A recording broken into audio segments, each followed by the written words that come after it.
Hello, my name is Jimmy Walter. Like everyone else, I watched the planes hit the World Trade Towers and I watched them collapse. Like everyone else, I thought it was the impact of the planes and the ensuing fires that caused the collapse. Like everyone else, I became concerned with terrorism. I went onto the internet and started researching the foreign newspapers and articles that were appearing there, but were not making the light of day in the American mainstream press, or were buried on page 88 in a small and usually misleading headline. What I discovered was that not only did Saddam Hussein not have weapons of mass destruction, did not have poison factories, but in fact fought Al-Qaeda tooth and nail as an arch enemy. But what really alarmed me was the fact that George Tenet, the CIA, and the international press were warning us clearly that invading Iraq would swell the terrorist ranks, increase terrorism, and make us less secure. I was so alarmed I ran full-page ads in the New York Times, USA Today, various alternative newspapers across the country. I was censored by the LA Times. I was ignored by everyone. I shut up when the war started in order to support our troops. After mission accomplished was asserted, I started going around the country to the protests to bring our boys home. There I met Eric Hufschmidt, who had written Painful Deceptions and Painful Questions. I got his book and video, but never gave him the time of day.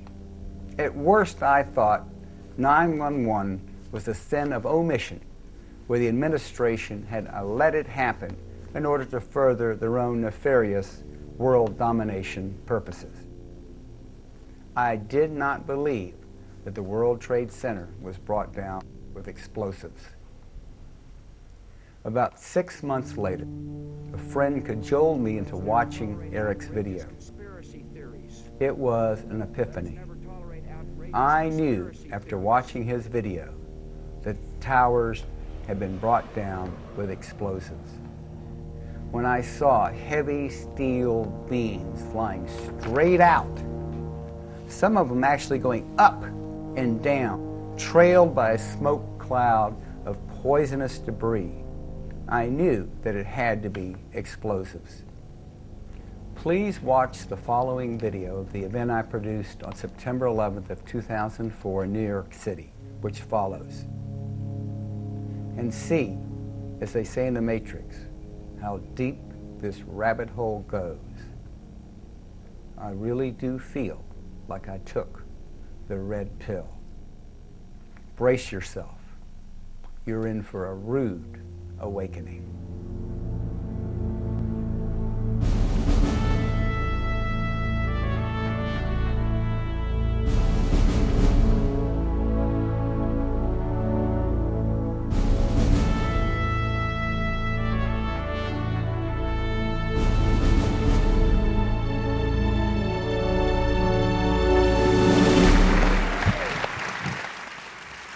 I'm Ed Begley Jr. How are you all this evening? Thank you for coming. I'm going to be your host for this evening's program. Welcome to Confronting the Evidence, a call to reopen the 9/11 investigation. I'll be your host for this evening's program. I'd like to ask you please to finish taking your seats as we're going to begin in a moment. I don't need to tell you that tonight marks the 3rd anniversary of the September 11th events. To begin tonight's program, we ask you to join us in a tribute to the fallen, if you will.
We're going to hear from a lot of people this evening. We have a very distinguished panel, but right now I would like to bring out Jamie Hecht, my co-host for this evening. Jamie, would you come out here? Thank you. Why does so large a group of people believe that the violence, the bereavement, and the grief inflicted on September 11th, which have had such permanent and ongoing consequences, some of which we can't foresee, was avoidable? That it wasn't a bolt out of the blue, some cosmic blow against humanity that should cause us all to bow our heads, remember the fallen, and then go back to business, or as we were urged to do at the time here in New York City, to go out and shop. Why have the questions posed by the families and by the independent researchers, some of whom you'll meet tonight, and so many of you, gone unanswered? In the next few hours, we shall embark upon a difficult journey, and we ask you to reconsider the horrifying events of September 11th in a new and troubling light. This journey is quite difficult. It requires that we re-examine some of our most basic beliefs. This requires overcoming a special kind of inertia, which we're rarely asked to move.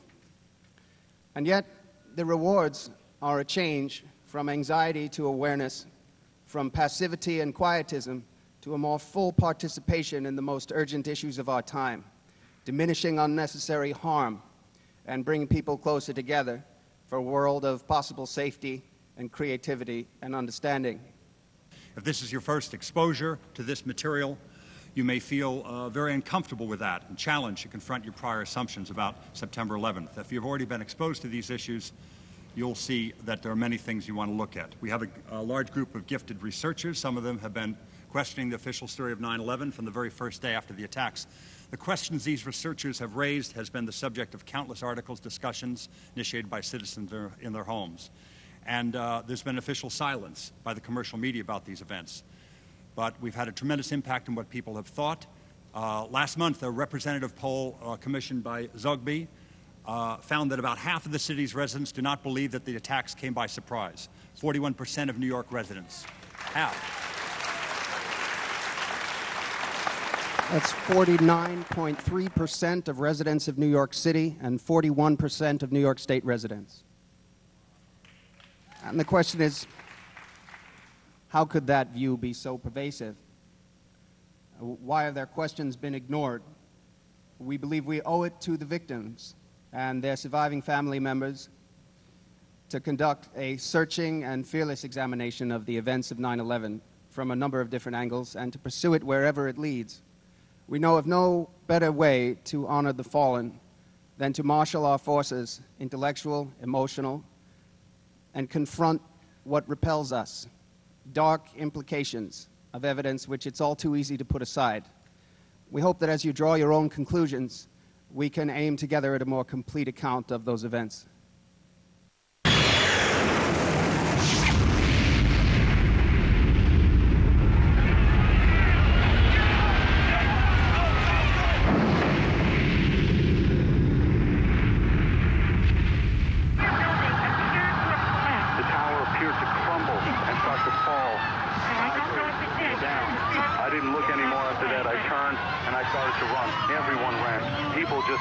People ducked into doorways, and people didn't stop to look behind. I could be so sick that I couldn't breathe at all. I just find it's really hard to talk.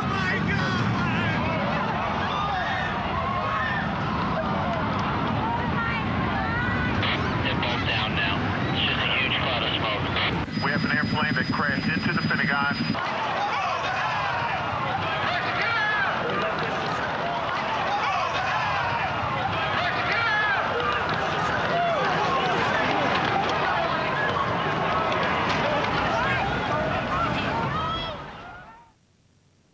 If you are among those to whom it seems impossible that the authorities would actually allow 9/11 to happen for political gain at such an enormous cost to human life, consider what the authorities knowingly allowed to happen to the residents of this city immediately after September 11th. Let me please introduce Jenna Orkin of the World Trade Center Environmental Organization. Jenna.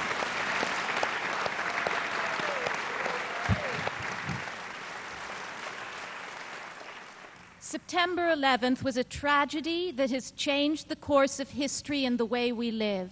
It was also an environmental disaster of historic proportions. The World Trade Center contained about 50,000 computers, each made with between 4 and 12 pounds of lead. That's not including World Trade Center 7. Hundreds of tons of asbestos coated the first 40 stories of at least one tower. The tens of thousands of fluorescent light bulbs each contained enough mercury to contaminate a quarter of a city block. The smoke detectors contained radioactive americium-241. The alkalinity of the air was equivalent to that of Drano.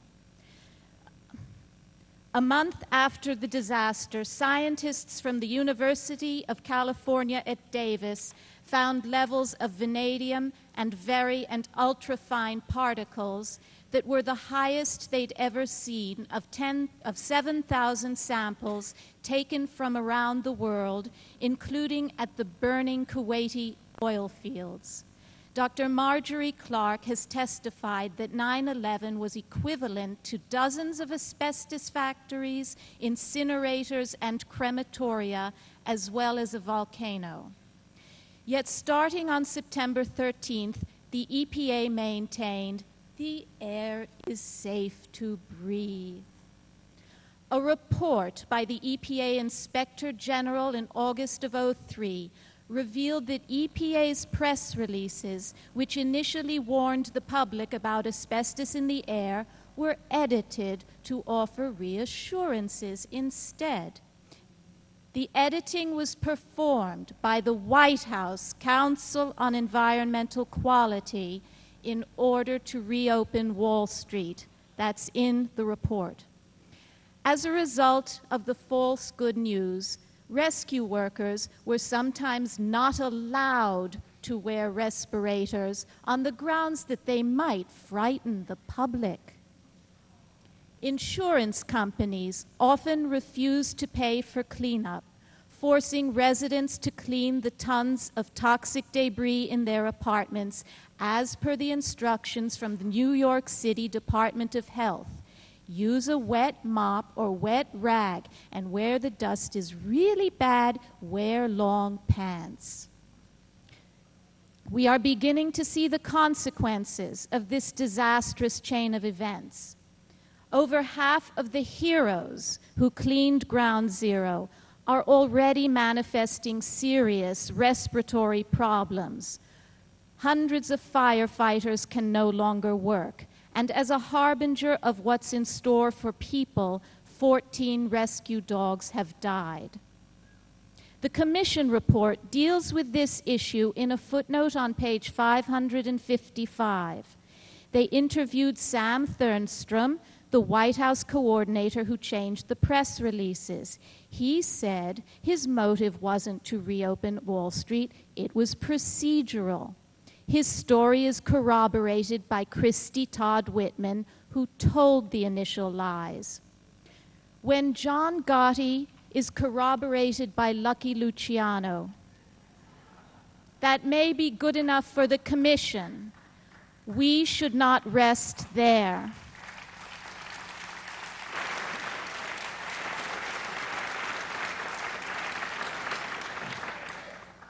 In the environmental disaster of 9/11, Osama bin Laden could not have found a better collaborator, a more kindred spirit than George W. Bush.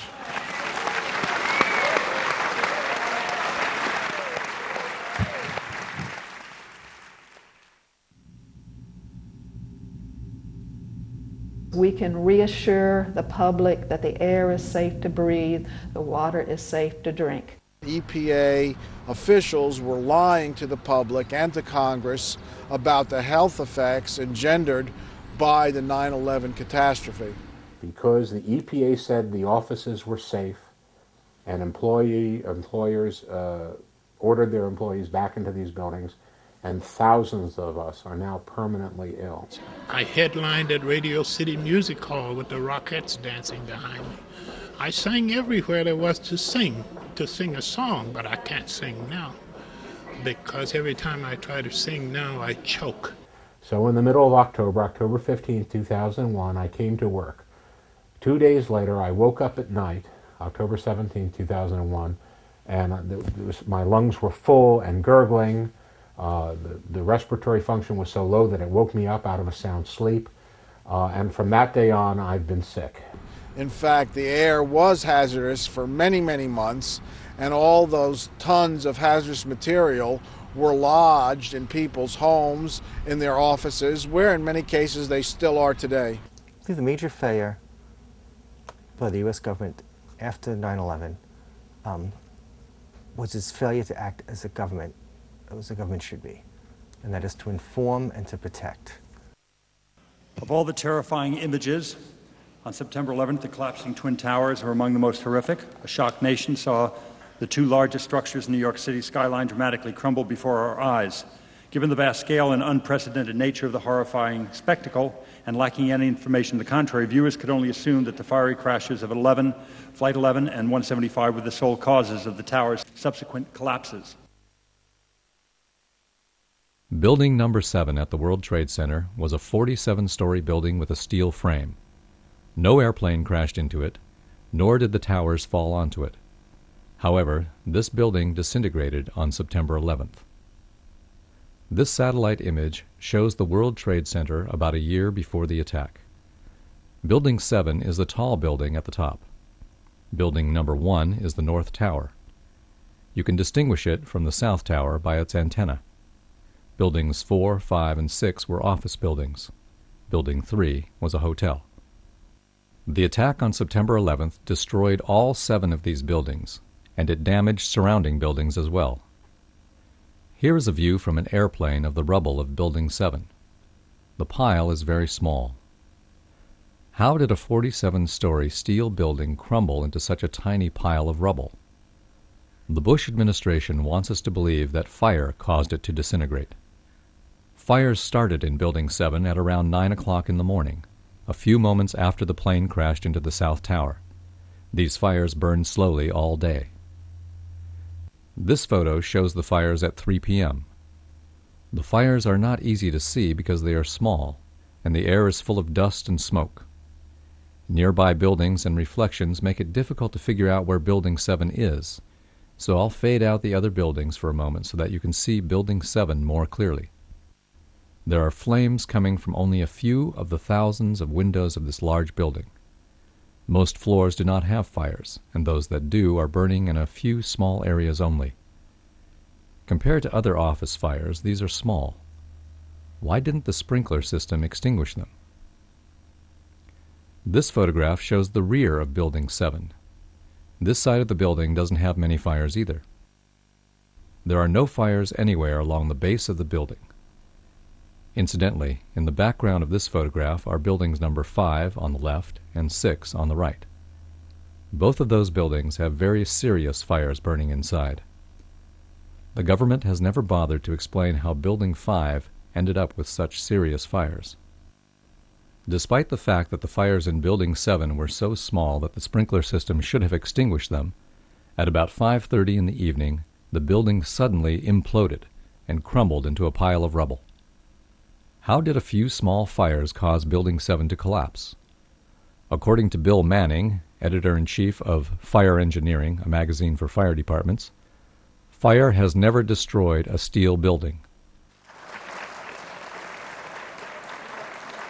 I remember getting a call from the fire department commander telling me that they were not sure they were going to be able to contain the fire. And I said, we've had such terrible loss of life. Maybe the smartest thing to do is pull it. And they made that decision to pull, and then we watched the building collapse. Now the term pull, which you just saw Larry Silverstein use, is an industry term that means to demolish, a controlled demolition. What did Larry Silverstein exactly say here? Did he say World Trade Center 7 was a controlled demolition? If so, is it conceivable that through all the melee and hysteria that was going on the morning of September 11th, a demolition crew could have came in and taken down World Trade Center 7 within 7 hours? If this is the case, the only explanation that makes sense is that a controlled demolition was planned way in advance of September 11th, 2001. Shortly after September 11th, as what usually happens, many conspiracy theories began to emerge as to what really happened on September 11th of 2001. And because many of these theories were not grounded with any evidence, we didn't really pay too much attention to them. However, in February of 2002, my attention was drawn to the following website, entitled Hunt the Boeing, Test Your Perceptions. Now, the original website was completely in French and was released by the French and drew some very serious questions as to what had really happened at the Pentagon. I mean, after all, we had all seen the big hole that was created by the 757 that had slammed into the Pentagon at 9:43 on September 11th. But some of the photographs that were shown on this website raised very serious questions as to whether or not that's exactly what had happened. Some of these photographs showed a smaller hole, and in some cases showed that there was no way that a 757 could have created this damage. So we began our own investigation, and that started by taking a look at some of the magazines that we all saw at the supermarket checkout stands shortly after the events of September 11th. As I began poring through the photographs, I had one goal in mind, and that was to prove the French wrong with their website, Hunt the Boeing. After all, there must have been some photographic evidence that showed that a 757 had hit the Pentagon. But as we went through all these photographs, we could find no pictures whatsoever showing a tail, a nose, a fuselage, wings, engine, wheels, luggage, seats, nothing. There were no photographs showing any recognizable wreckage from a 757. Furthermore, when you look at the size of the hole at the Pentagon, it was approximately 65 feet across, and the height of the Pentagon is approximately 73 feet. From wingtip to wingtip, a 757 is 124 feet 10 inches. From nose to tail, a 757 is 155 feet and 3 inches in length, and the height is 44 feet and 6 inches. However, when you look at the hole at the Pentagon, you'll find that it's only approximately 65 feet across. How does a plane of those dimensions fit into a hole only 65 feet across? Upon further inspection, we found that the damage at the Pentagon was completely and totally inconsistent with the damage of the planes that had hit the World Trade Center. I mean, after all, the planes that hit the Trade Center created a fire so intense that it fatigued the steel and collapsed the buildings, or so that's what we were told. And yet, when you look at the left side of the Pentagon, you'll note that there is very little, if any, smoke damage or heat damage at all. On the third floor, it's very plain to see a file cabinet with a computer monitor. Neither of them are damaged. On the second floor, you can see a wooden desk. It hasn't burned. And on the first floor, a very curious sight indeed, a wooden stool with a book that is laying and open. The pages aren't even singed. Now, each of the planes involved in the September 11th attacks had embarked upon transcontinental flights, which means that they had a majority of their fuel left over when they hit their respective targets. That means that approximately 8,600 remaining gallons of fuel would have been ignited on the 757 that had hit the Pentagon. Again, we look at the photograph and ask ourselves, is the smoke and heat damage consistent with that amount of fuel being ignited? Another interesting question that is raised is in the photographs of the collapsed area of the Pentagon. If you'll note the upper floor and roof area, it appears that that area simply collapsed and does not show any impact damage from a tail section that was over 43 feet in height. How could a 757 slam into the Pentagon and not have an impact area where the tail section would have hit the upper floors? Shortly after these questions were raised and the topic was open for discussion on our radio show, The Power Hour, these 5 frames were released from a security camera at the Pentagon. The only problem is that the release of these 5 photographs seemed to raise more questions than they answered. First of all, why was the date incorrect in the lower left corner of the screen? Second of all, they really didn't show that there was a 757 that had hit the Pentagon. And thirdly, many people asked, is this the only security camera that was on at the Pentagon? The Pentagon. This is the nerve center for the United States military, supposedly the most secure building in the country. And this is the only video footage that was available of the most heinous attack ever recorded at the Pentagon? Where were all the other security cameras aimed?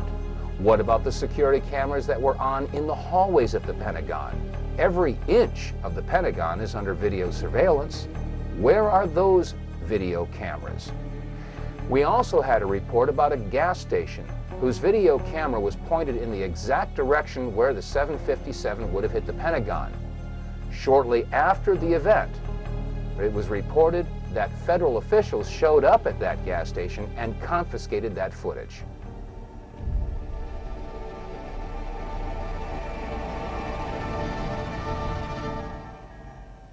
Now, there should be no question that the outer rings of the Pentagon have indeed collapsed.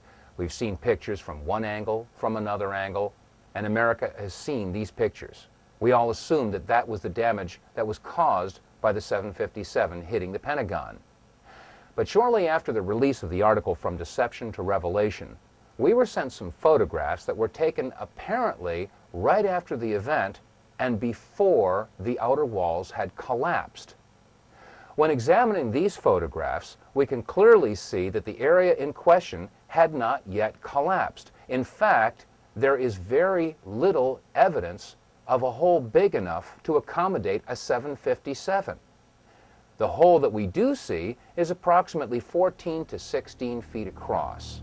Question: how does a 757 fit into a 16-foot hole and leave no damage or wreckage on the outside of the Pentagon?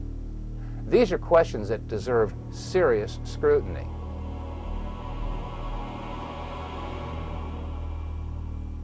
Let's take a look at some of the photographs that were taken before the outer wall of the Pentagon collapsed. In this first photograph, we can see the firefighters pulling the hoses away from the fire truck. In the foreground, we can see wire spools that were left on the front lawn of the Pentagon. After all, this section of the Pentagon was under renovation. We'll use these wire spools as reference points.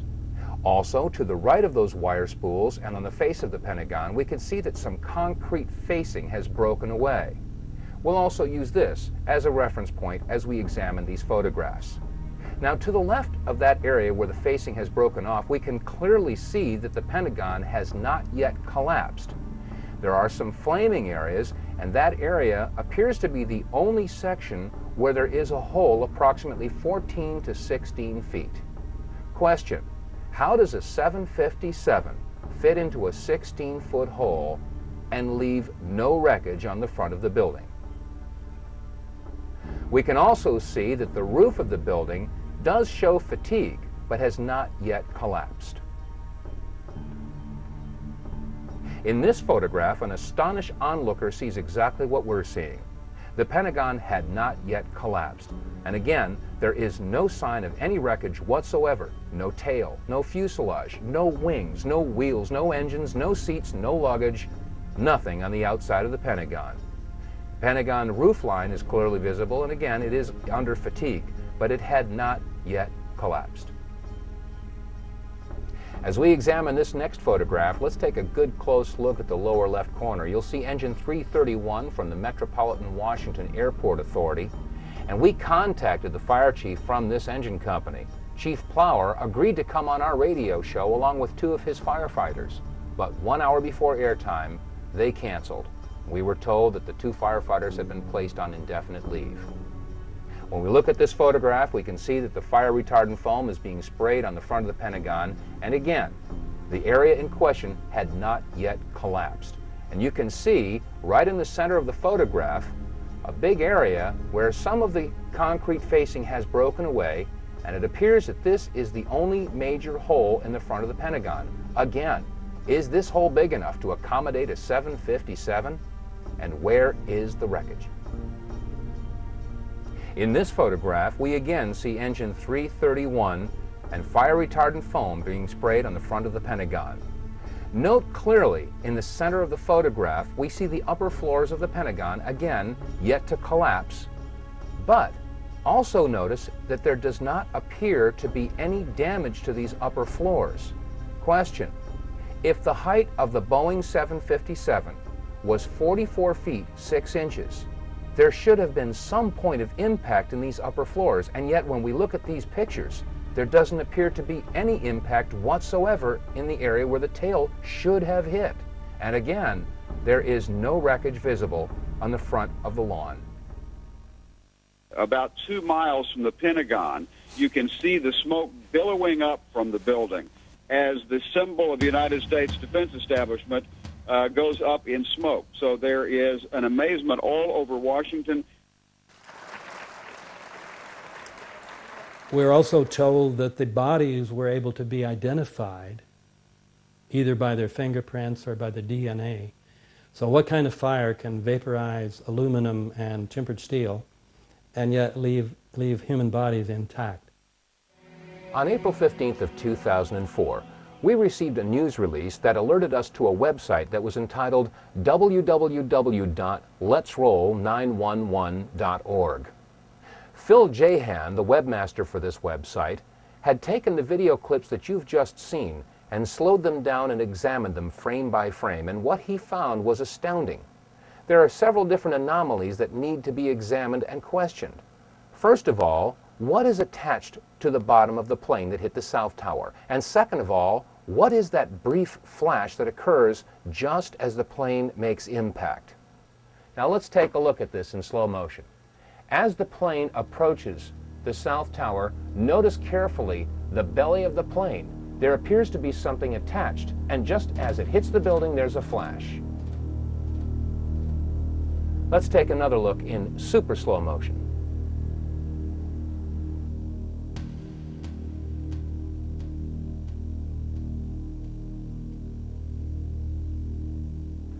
Now let's take another good hard look at this video footage. As the plane approaches, it is irrefutable that there is something attached to the bottom of this plane and a distinct flash as it makes contact.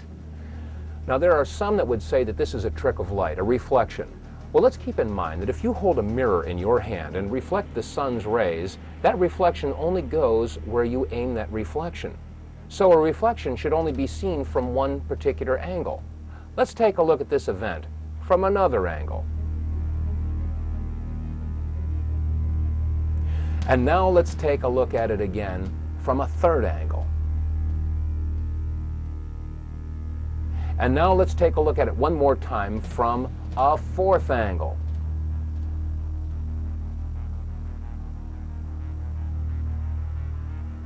Ladies and gentlemen, you've just seen a very interesting event indeed. Not recorded by one, but recorded by 4 different cameras from 4 different angles. There can be no doubt that this is not the result of a reflection of any sort. Admittedly, what we've seen so far in this presentation is disturbing to say the least. To find that we were not necessarily told the truth about what happened at the Pentagon on September 11th, and now, according to the clips that you've just seen and the testimony that you've just heard, there was a whole lot more to the story when Flight 175 hit the South Tower. Well, I needed more information. I needed more evidence that showed that there was something else going on September 11th. And the only way to get more information was to go to the first plane, Flight 11, the American airliner that hit the North Tower. The French filmmakers, the Naudet brothers, were in New York City doing a documentary about the New York City firefighters. And this clip is the only known footage of the first plane hitting the first tower.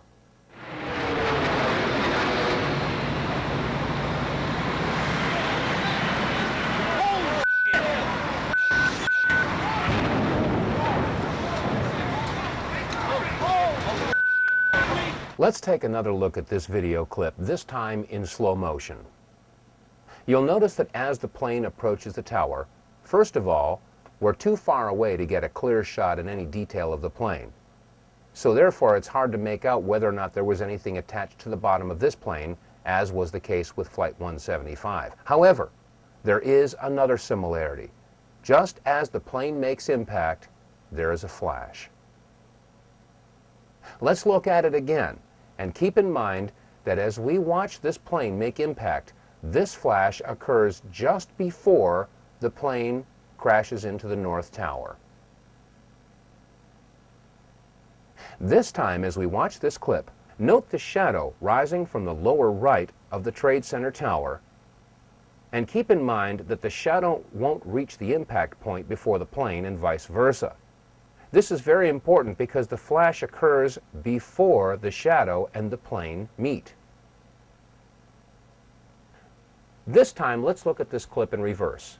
You'll notice that as the plane slowly backs out of the North Tower, it is clear of the tower, and then the flash occurs, indicating that the flash occurred before the plane made impact on the North Tower. One more time, this video clip showing the flash as the plane hit the North Tower.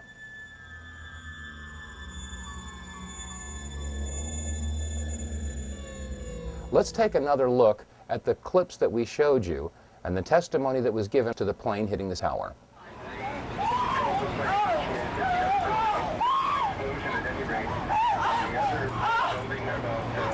That was not American Airlines. That was not an American Airlines. The entire top of the building just blew up. The second explosion and another explosion. We have a report now of a fourth explosion at the Trade Center.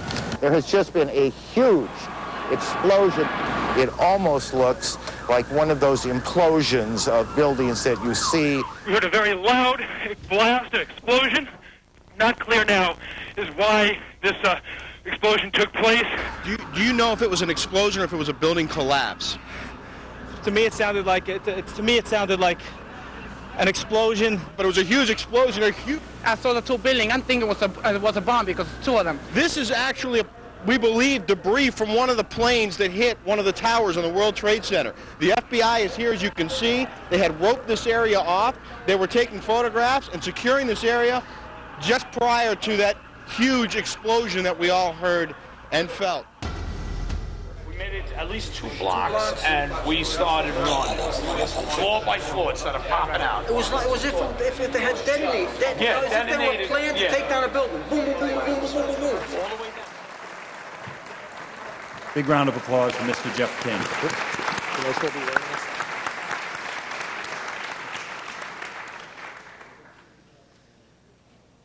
Okay. I studied physics at MIT. I did electrical engineering for about 8 years. I've had quite a bit of practical engineering experience. When I first saw the collapses, I was absolutely convinced that they were not spontaneous. One of the first things that I did was to speak with one of my patients, who is a retired Army Corps of Engineers fellow who's done a lot of demolition and construction. Showed him some of the public source videos that are available of it, and he immediately pointed out that there were squibs, which represent little puffs of smoke essentially coming out of the buildings initially, which were clearly a sign of controlled demolition. He had no opinions beyond that, but he said without doubt that it was a controlled demolition. That sort of set me on the path of continuing to examine it and trying to gather as much evidence as I could. And the question I pose, what don't we know and why don't we know it, is sort of addressing the fact that at this point we still do not really have a meaningful explanation for what happened to the buildings. We have had several studies at this point, which I will go into, as to trying to determine a plausible scenario for the collapse. As of this point, none of them have presented us with anything that I think could be reasonably called a convincing and detailed account of why the collapse has occurred. And the question that's been addressed previously, the enormous destruction of physical evidence, as Chris was saying, the site was scrubbed very thoroughly. Out of the entire mass of the buildings that were destroyed, the National Institutes of Standards and Technology, who are now doing the ongoing investigation, managed to save about 240 pieces out of the entire building. All of the rest of it was basically recycled. The obvious question is what does it mean that there was a controlled demolition? At the simplest level, it means that someone had a lot of access to the buildings over a long enough period of time to set this up. It implies, as many other things have tonight, that the people who had effective control of the site had an interest in having it scrubbed and making sure that no information was available, that a forensic reconstruction couldn't be done. Even in much smaller catastrophes, we typically will reconstruct things as completely as possible. For example, TWA Flight 800 pieces were dredged off the bottom of the sea. A complete reconstruction was done to allow a detailed analysis. In this case, the exact opposite was done. The first report that was really issued on this was issued by FEMA in collaboration with the American Society of Civil Engineers. There was basically a volunteer team from ASCE that had very limited access to the site. A lot of the pieces that they were able to retrieve were retrieved by going to landfills and trying to find interesting pieces before they were disposed of.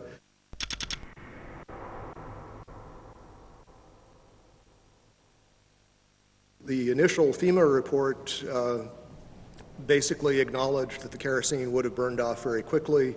What wasn't destroyed in the initial fireball would have been consumed fairly rapidly and would have only really served as an ignition for the rest of the material.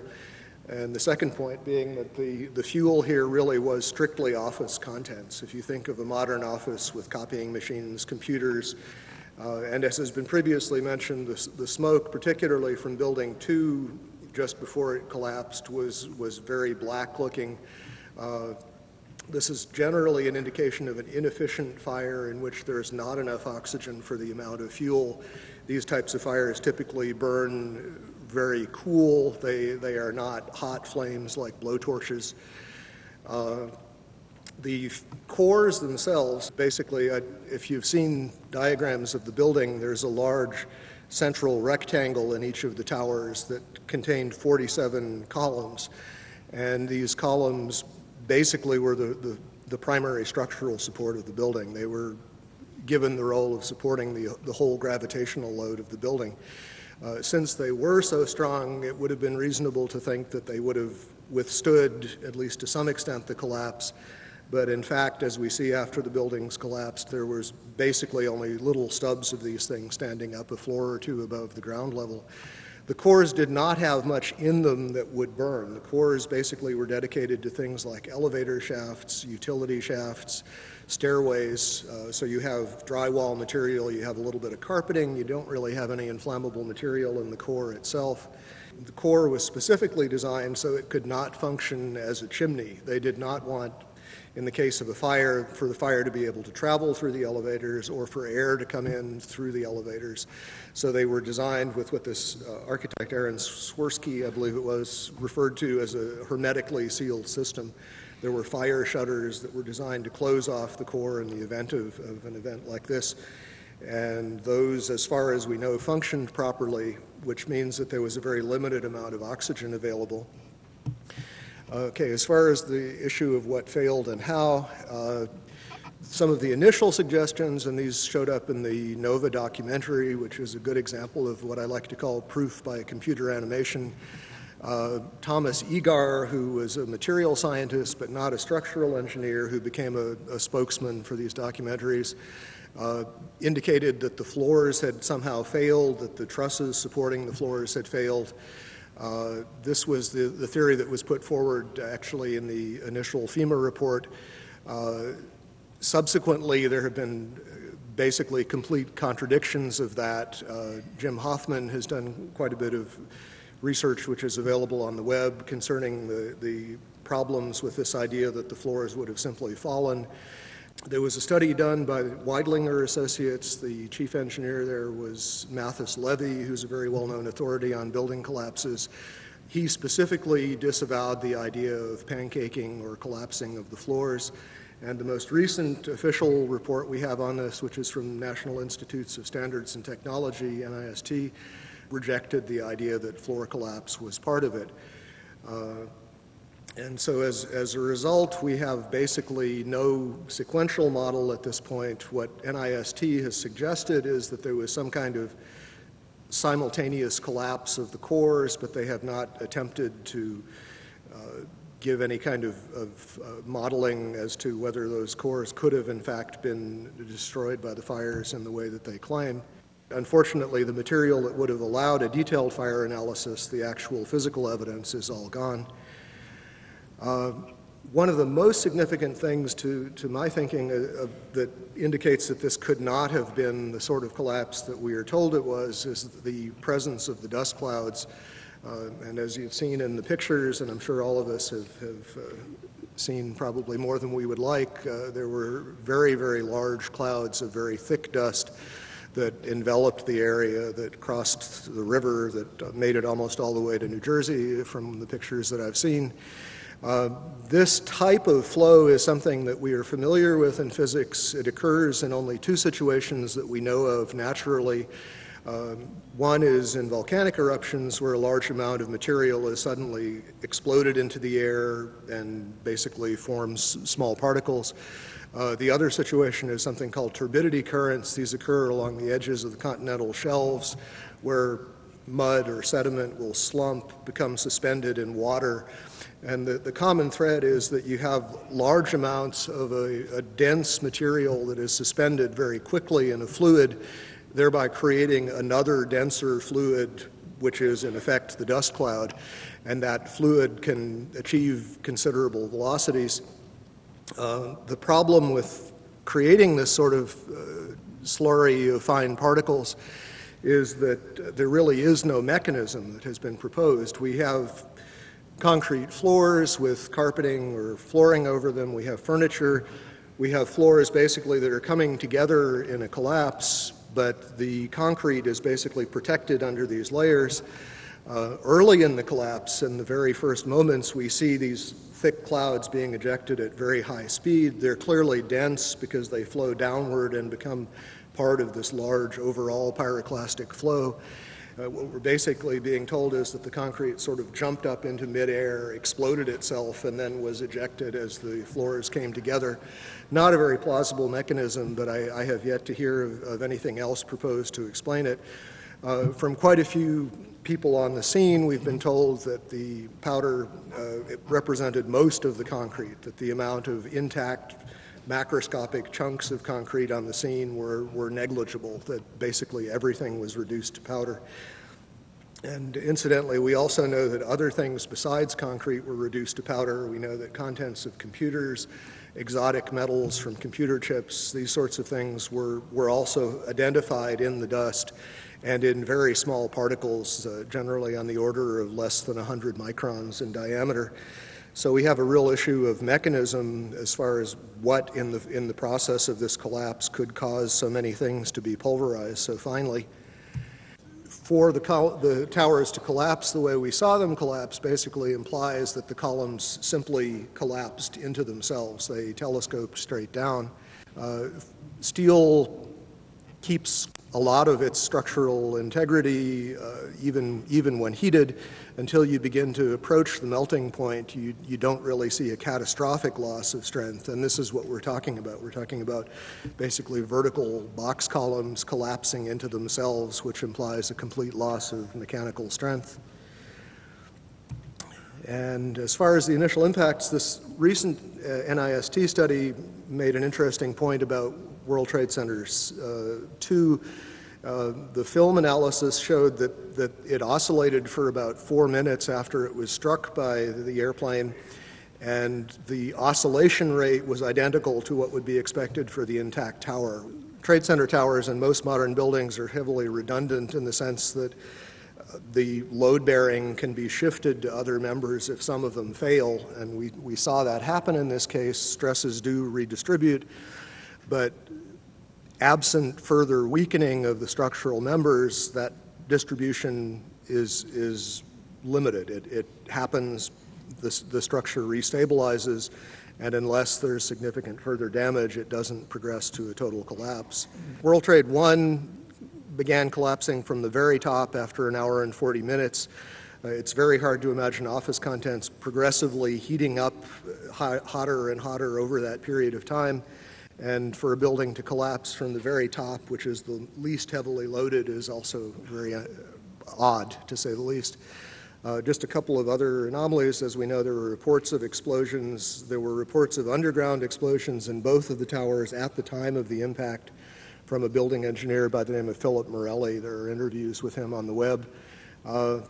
From the Naudet brothers film, 9/11, we see that the lobby of the North Tower was extensively damaged with what looks like high explosive blast damage, and this was immediately after the plane collision. But we know that on the weekend before there were power downs, and there appear to have been evacuation drills going on throughout the previous week, which suggests that at least some people knew that something was happening. The power downs may represent a time window in which demolition charges would have been planted, although I think it's possible that they also were planted over a much longer period of time, given the relative accessibility of the buildings. Okay, that's all I have to say. Thank you.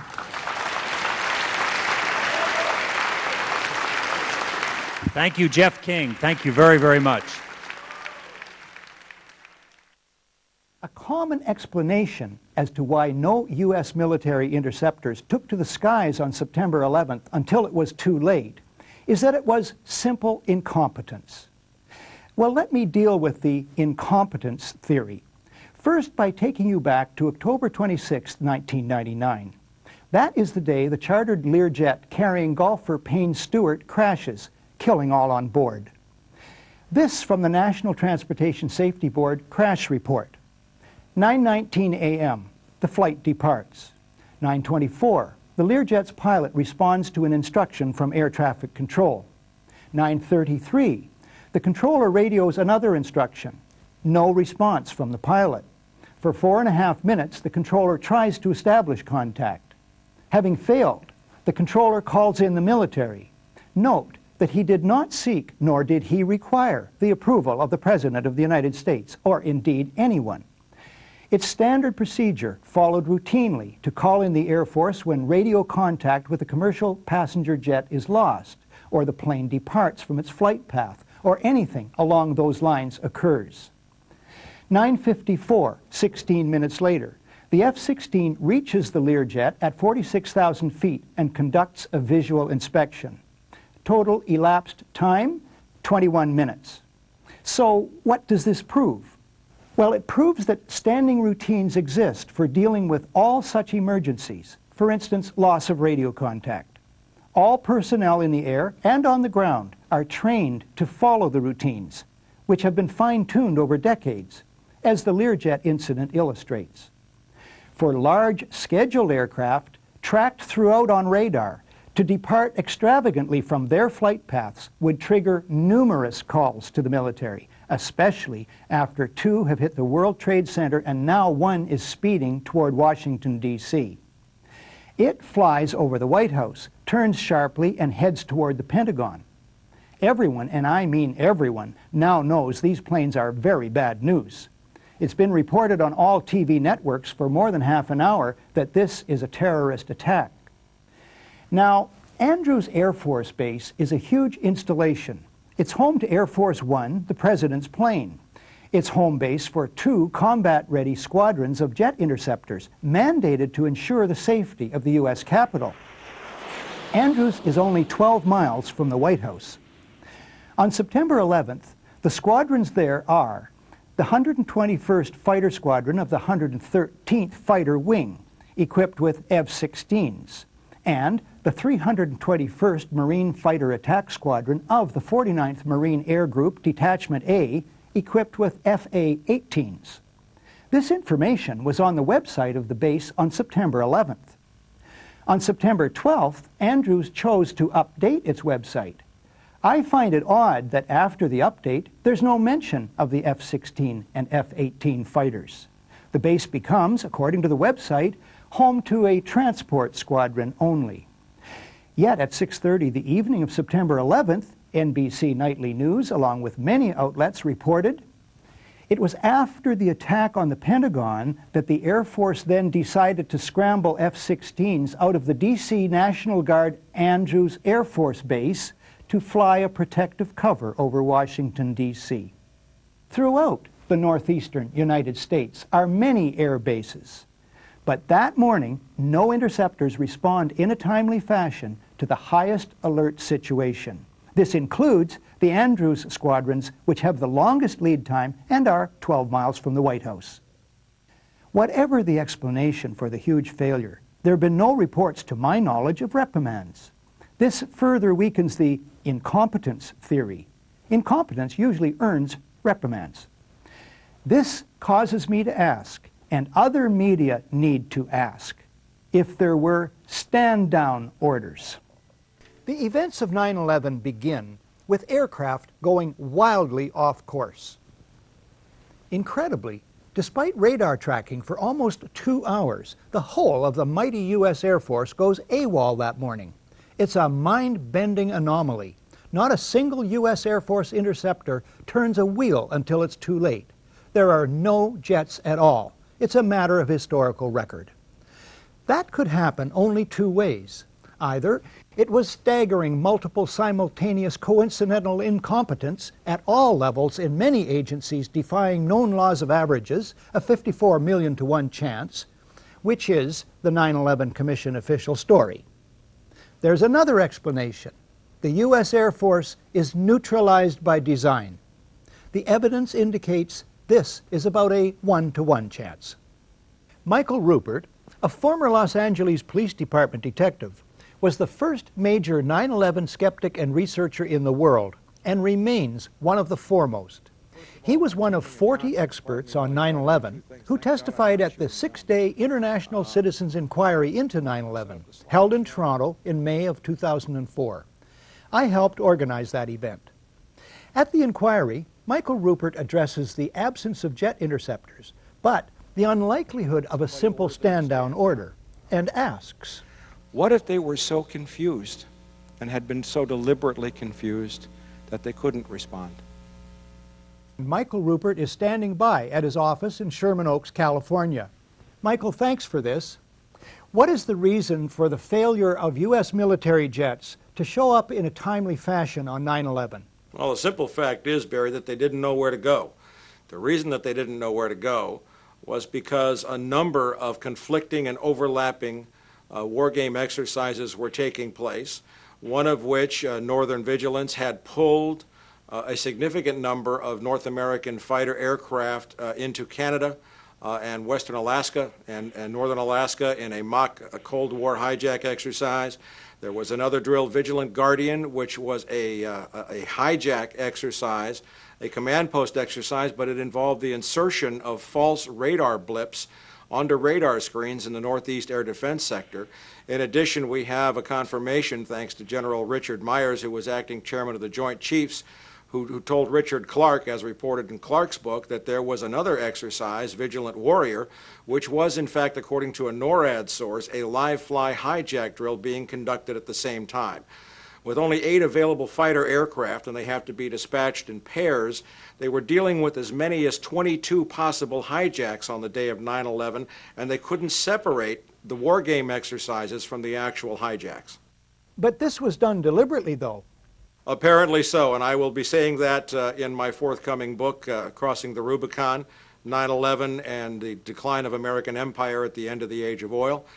We have done an extensive investigation on that to show that these war game exercises were apparently very well planned by someone who I will show, I believe, was Dick Cheney in the United States government to deliberately confuse FAA, NORAD, and U.S. Air Force fighter response to fulfill a prophecy that another man had once said, let one happen and stop the rest. On that very point, we have a recording. Hi, Boston Center, Team U. We have a problem here. We have a hijacked aircraft headed towards New York. We need someone to scramble some F-16s or something up there to help us out. Is this real world or exercise? No, this is not an exercise, not a test. Now, the 9/11 Commission didn't mention the war games, is that right? No, in their final report they did mention, I think in one paragraph, Vigilant Guardian, but the response given by NORAD Commanding General Ralph Eberhardt and other Air Force spokespeople was absolutely nonsensical, and it made no mention of any of the other war game exercises.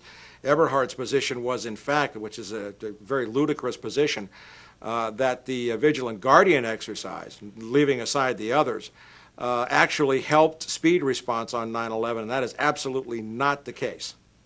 How does this relate to the 9/11 Commission report, which says that planes had gone in the wrong directions? Well, that's a separate issue, and that remains to be clarified. But what I will be disclosing in my book, in effect, is that there were two simultaneously operating command and control systems functioning on the day of 9/11, and at sometimes they were issuing conflicting orders. We do not have a clear explanation for why fighters from Andrews Air Force Base were sent out over the sea first and couldn't turn around because the 9/11 Commission seemed to change all the evidence just arbitrarily right before it issued its final report. So we don't have a clear explanation, but certainly there was this all consistent with a motive that said make sure that the fighters don't get to any place in time to stop the three critical attacks on the World Trade Center and the Pentagon. You have Laura Brown of the FAA. She attends hearings of the 9/11 Commission that bear on the aviation aspects of the day. Embarrassed by previous non-forthcoming testimony about the FAA's role, she sends an email in May of 2003 to members of the media whose business cards she had collected.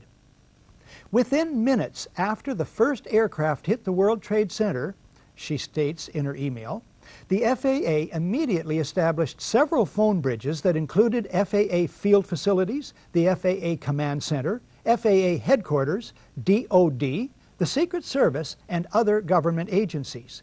The U.S. Air Force liaison to the FAA immediately joined the FAA Headquarters phone bridge and established contact with NORAD on a separate line. The FAA shared real-time information on the phone bridges about the unfolding events, including information about loss of communication with aircraft, loss of transponder signals, unauthorized changes in course, and other actions being taken by all the flights of interest, including Flight 77.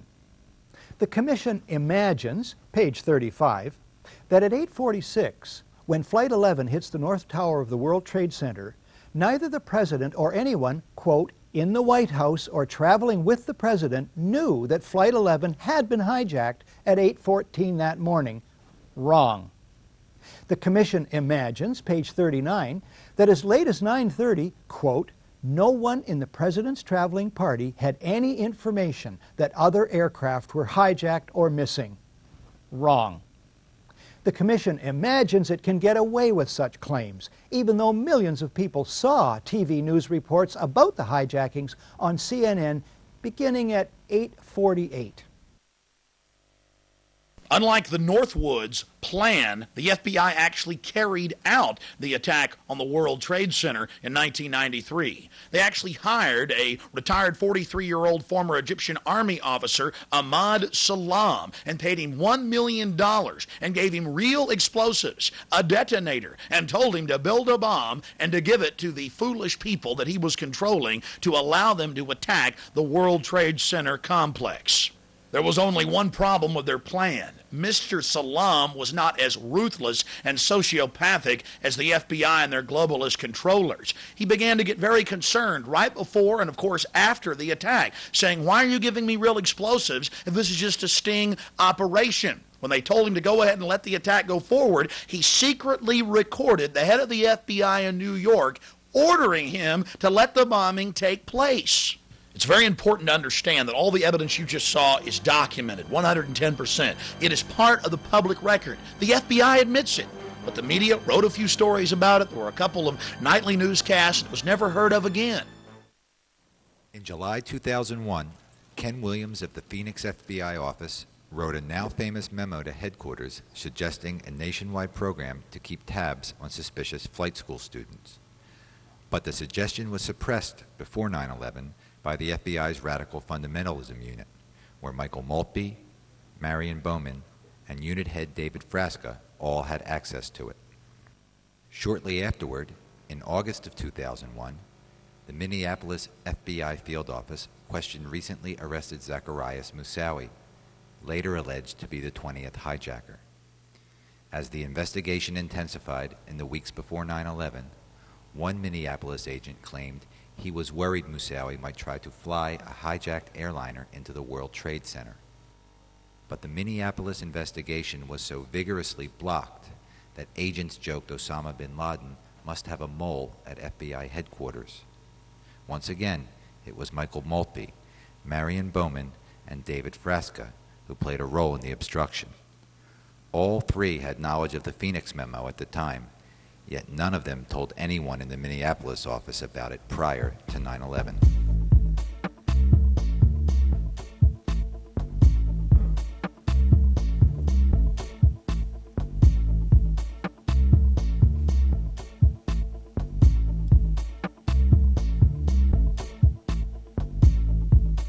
In January of 2001, Chicago field agent Robert Wright saw his 3-year investigation of a terrorist cell abruptly halted.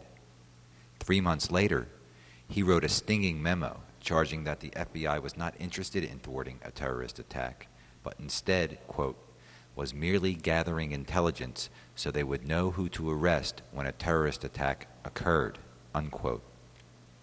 After 9/11, badly shaken, Wright wrote a 500-page book detailing his experience. But to this day, the FBI has blocked him from publishing it in full. Was Wright's terminated investigation related to the 199I order of January 2001? Working in the translation office of the FBI after 9/11, Sibel Edmonds discovered evidence of rampant internal corruption and criminal conspiracy to cover up advance information about 9/11. Placed under a gag order by the Justice Department, Edmonds has been denied the opportunity to tell her story in full, but she has courageously found ways to get word of her ordeal out to the public. She has joined with the 9/11 Truth Movement and has not wavered in her claims. To become an American citizen, I took the citizenship oath. In taking this oath, I pledged that I would support and defend the Constitution and laws of the United States of America against all enemies, foreign and domestic. Therefore, not only do I have the right to challenge John Ashcroft's anti-Constitution and un-American actions, as an American citizen, I am required to do so. So are you.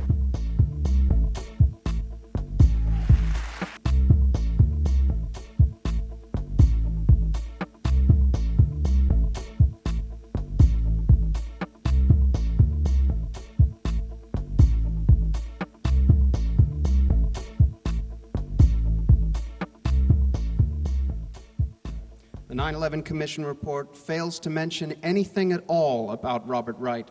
Sibel Edmonds and Colleen Rowley are each mentioned just once, in footnotes that reveal nothing about what they said.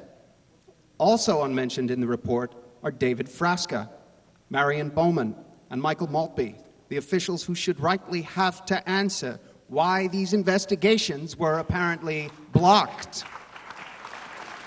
The set of documents known as the Northwoods documents or the Northwoods agreements or something to that effect, you featured them in your last book. Since we're talking a pretext for war, that certainly was a pretext for war in the early 60s. Can we speak about that for a moment? The idea was to create a pretext to show that there was an attack by Cuba on the United States, and the idea was to have U.S. personnel from the CIA and other places secretly create terrorism in the United States. The documents actually said people would be shot on American streets, bombs would be blown up, and again, all this, the evidence would be laid to point the finger at Castro. One other idea was they were going to they had a very complex plan where they were going to take an aircraft and load it with CIA people that look like college students, fly it over to have it take off from an airport in Miami with a lot of publicity, and then it would quickly, after it got into the air, land at a secret CIA base. At that same time, an identical plane would take off from that CIA base, except this plane would be empty. And it would be remotely piloted from the ground. It was a drone plane that would be very similar to the passenger plane that had just taken off. And once the plane was over Cuba, there was going to be a tape recorder that would have played a a distress call into a microphone saying help are being shot at, and a few minutes later, once the plane was over the Caribbean Sea after it passed over Cuba, it would have somebody would have pressed a button on the ground, blowing up the plane, and they would have blamed Cuba for killing a plane load of American college students. At another point, they had this idea where they were going to actually John Glenn was going to go into his first space mission around that same time, and part of the plan was that if Glenn's rocket accidentally blew up on liftoff, they were going to plant evidence making it look like that it was Cuban sabotage that blew it up. These were all outrageous plans. They made their way all the way up to Secretary of Defense McNamara. Actually, the plans were all signed by all members of the Joint Chiefs of Staff, and then they went up to McNamara, and McNamara rejected the plan, and that was the end of it. So it never got put into effect, but the fact that you can get all the members of the Joint Chiefs of Staff, the senior military officials in the U.S. government, signing off on a plan that outrageous is extraordinary to me. Fast forward again to August 2nd, 1990. Iraq attacks Kuwait, claiming the Kuwaitis are slant drilling into Iraq's oil fields. U.S. President George Herbert Walker Bush pushes for a land war against Iraq, but polls show the U.S. public is split 50-50 on that idea. Then comes this eyewitness testimony before a congressional committee from a 15-year-old Kuwaiti girl. The claim is she cannot be identified for fear of reprisals. While I was there, I saw the Iraqi soldiers come into the hospital with guns. They took the babies out of the incubators, and left the children to die on the cold floor. The U.S. public is outraged. The result? Support for land war zooms. It's a turning point. Desert Storm is launched. 135,000 Iraqis are killed. An estimated 1 million Iraqis, many of them children and old people, then die as a result of 10 years of sanctions. One small problem. There never were any incubator baby deaths, not one. The Canadian Broadcasting Corporation's investigative flagship program, The Fifth Estate, reveals the girl to be the Kuwaiti ambassador's daughter, given her lines and coached in acting by the giant American PR firm Hill & Knowlton. It's one phase in a $10 million joint U.S.-Kuwaiti campaign of deception. This man is lying. I myself buried 14 newborn babies that had been taken from their incubators. This man is lying. And they had kids in incubators, and they were thrown out of the incubators so that Kuwait could be systematically dismantled. There were a lot of people who participated in a conspiracy. Yes, an out-and-out conspiracy of fake organizations, false documents, fraud, and disinformation. So, if a new man named Bush is in the White House and helps engineer a brazen deception in order to achieve global geopolitical goals, as well as domestic and personal ones, it wouldn't be a first, would it? Hello again. What I did not tell you before was that in the course of my research, I discovered that Colin Powell was a habitual liar. In the run-up to Gulf War I, Colin Powell testified that he had satellite photos of 2,500 Iraqi tanks on the Saudi border ready to invade. A St. Petersburg Times reporter went to the Russians and bought a satellite photo of the area. Not one single tank. Years later, when questioned by reporters, Powell admitted there were no tanks, that in effect he had lied. And for those of you who do not remember, Colin Powell was the officer who covered up the My Lai massacre.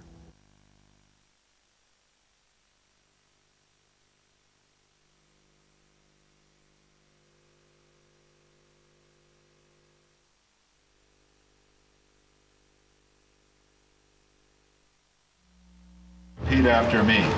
I, George Walker Bush, do solemnly When George W. Bush took office in 2000, he brought with him Vice President Dick Cheney, Secretary of Defense Donald Rumsfeld, and Deputy Secretary for Defense Paul Wolfowitz, all of whom had served together previously in the administrations of Ronald Reagan and George H.W. Bush. Paul Wolfowitz, in particular, had long been recognized as the intellectual force behind a radical neoconservative fringe of the Republican Party. For years, Wolfowitz had been advancing the idea that the United States should reconsider its commitments to international treaties, international law, and multilateral organizations such as the United Nations. A radical plan for American military domination first surfaced during the administration of George H.W. Bush. In 1992, Paul Wolfowitz, working in the Department of Defense, was asked to write the first draft of a new national security strategy, a document entitled the Defense Planning Guidance. The most controversial elements of what would later come to be known as the Wolfowitz Doctrine were that the United States should dramatically increase defense spending, that it should be willing to take preemptive military action, and that it should be willing to use military force unilaterally, with or without allies. This new reliance on military force was necessary, according to Wolfowitz, to prevent the emergence of any future or potential rivals to American power, and to secure access to vital resources, especially Persian Gulf oil. Out of power during the Clinton presidency, Wolfowitz and his colleagues affiliated themselves with a number of influential conservative think tanks. In 2000, they would craft yet another proposed national security strategy, this one published by a right-wing think tank calling itself the Project for the New American Century. At its core, the document revived the Wolfowitz Doctrine. It called on the United States to increase the military budget by up to $100 billion, to deny other nations the use of outer space, and to adopt a more aggressive and unilateral foreign policy that would allow the United States to act offensively and preemptively in the world. The elimination of states like Iraq figured prominently in this grand vision. But even these hardline conservatives knew that the Wolfowitz Doctrine was likely too radical to win the support of the foreign policy establishment, their own Republican Party, and the American people. In their defining document, written in September of 2000, a full year before 9/11, they acknowledged that the process of transformation, even if it brings revolutionary change, is likely to be a long one. Absent, in their own chilling words, some catastrophic and catalyzing event, like a new Pearl Harbor. 1 year later, that event would arrive. David Von Kleist is the host of the popular radio program The Power Hour. He's the maker of the new film, 9/11 in Plain Sight. All right, David, please come out here. Welcome. Before I start, I want to thank any of the listeners that we've got out there of the Power Hour for helping to keep us on the air. How many listeners do we have out there? I know there's a few of you. I thank you. And the listeners know that this is going to be a team effort. If we're to get the information out about what truly happened on September 11th, we have to somehow overcome the mindset and the brainwashing that's been subjected upon the American people for not just the past several years, and not just the past several decades, but for several generations. Right off the bat, I'm going to say a word. We're going to play some word association. I want you to all to scream the first word that comes to your mind. Are you ready? Conspiracy theory. Now, there are two words in that phrase. The active word is theory. By definition, a theory is an idea, a supposition, a concept. Here's an example. In theory, if I purchase a raffle ticket, I could win a prize. Now, as long as you don't buy that raffle ticket, that win is theoretical. But once you buy one raffle ticket, it becomes a possibility. And the more raffle tickets you purchase, the more possible and eventually probable your win becomes. That's what it is with a conspiracy theory. When you have no evidence, it is a conspiracy theory. But once you have one piece of evidence, no matter how circumstantial or flimsy it may be, it becomes a possibility. And the more evidence you gather, the more possible and eventually probable the conspiracy is. Now, we have to keep this in mind when we look at all the information about September 11th. Now, about 6 weeks ago, I released a documentary film called 911 in Plain Sight. Curiously, thank you. Curiously, there were some individuals that somehow found a way to write a review on this documentary 3 weeks before it was released. They said all kinds of things, said like this was manipulated footage. Yeah, that's what it was. It's doctored photographs. Yeah, photo workshop. That's the ticket. Yeah. I assure you that what you see on that video is unmanipulated, unaltered video footage and photographs. So let's put that to rest right away. For those of you that have seen the documentary, I actually held the DVD from CNN entitled America Remembers right up into the lens of the camera. And yet some still say it was manipulated footage. There's some folks that just don't want us to consider the possibility that maybe there was something other than a terrorist with a box cutter in his hand that was responsible for slamming planes into targets on September 11th.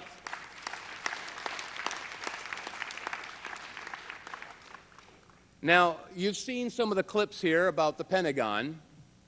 2.5 years ago, I wrote an article called From Deception to Revelation, and I was summarily raked over the coals for even having the audacity and the unmitigated gall to suggest that something other than a 757 had hit the Pentagon. People said I must have been some part of a COINTELPRO operation. Artichoke, that's what it was. And now, and I don't even want to bring up some of the websites out there that claim to want to know what really happened. Some of them really want to snoop around to find out what's really going on. You could figure it out. But when people look at these videos, the video clips in 911 in Plain Sight, the big question comes up, Dave, you're saying that no plane hit the Pentagon and maybe the planes were switched to hit the towers. Wait a minute. What happened to the plane? You have to tell me what happened to that plane. Where are those people? You must have some sort of an idea. Well, yeah, I do. And if I came forward with that idea, it would be a conspiracy theory, wouldn't it? The whole point of the Project 911 in Plain Sight was to stick with video evidence and photographic evidence and ask questions. And that's all we did. Boy, some people really hate it when you ask questions. And for those of you that continue to ask the question, well, you have to tell me, where's the plane? Where are the people? I don't know. But let's consider this. Let's say you put a loved one on a bus here in New York, and they're going to go to Boston. What's it, about 5.5, 6 hours? Something like that. So you take them down to the Greyhound bus terminal, you put them on a Greyhound bus, they get on the Greyhound bus, they sit in the window of the Greyhound bus, right over the logo says Greyhound bus, they wave to you on the Greyhound bus as it leaves the Greyhound bus terminal. 5.5 hours later, we interrupt this program to bring you a terrible news bulletin. Seems that a Greyhound bus has lost control and slammed into City Hall at Boston. There was a big explosion and everybody was killed. And of course there's terrible mourning and memorial services and all kinds of terrible things go on. Well, about 2 weeks later, somebody comes up with a photograph or a video of the bus just before it hit the City Hall, and you know what? It says Trailways on the side. Question, where did the Greyhound bus go? Do you know? I don't know. But we look at the information and the physical, the photographic, and the video evidence, and they scream the questions, where did those planes go? Because they sure as hell didn't hit the Pentagon, and whatever hit those towers has a very serious question as to whether or not those were commercial aircraft at all. This is where we are with this investigation that needs to be started right now. Now I want to ask the question, thank you. Take a look around you. Do you see any cameras from CBS, Channel 2, Channel 4, ABC, Fox, CNN? Are they here? No, they're not. You want to ask the question, why? Why is it, and I grew up here in New York City, I grew up in the Village, I grew up in Brooklyn, I watched those towers as they climbed their way into the sky. And when I saw them come down, it hit me very hard because this is where I spent my wonder years. And I have to ask the question, why is it that now I live in a very rural area? I live in the center of the country. I'm out in the middle of flaming nowhere, Missouri, a little town they call Versailles. Merci beaucoup, monsieur. And I want to know, how is it that me and William Lewis, the director, can go down there with tons of videos that were sent to us by our listeners. And again, I thank every single one of you for sending us the videotapes, because without your help, the video project would not have been possible. The networks will not provide video footage, they will not provide releases, and they will not allow America to see this video footage because some guy got on television a couple months after September 11th and said, we got to stop showing all these video clips of America being attacked no more because we need time to heal.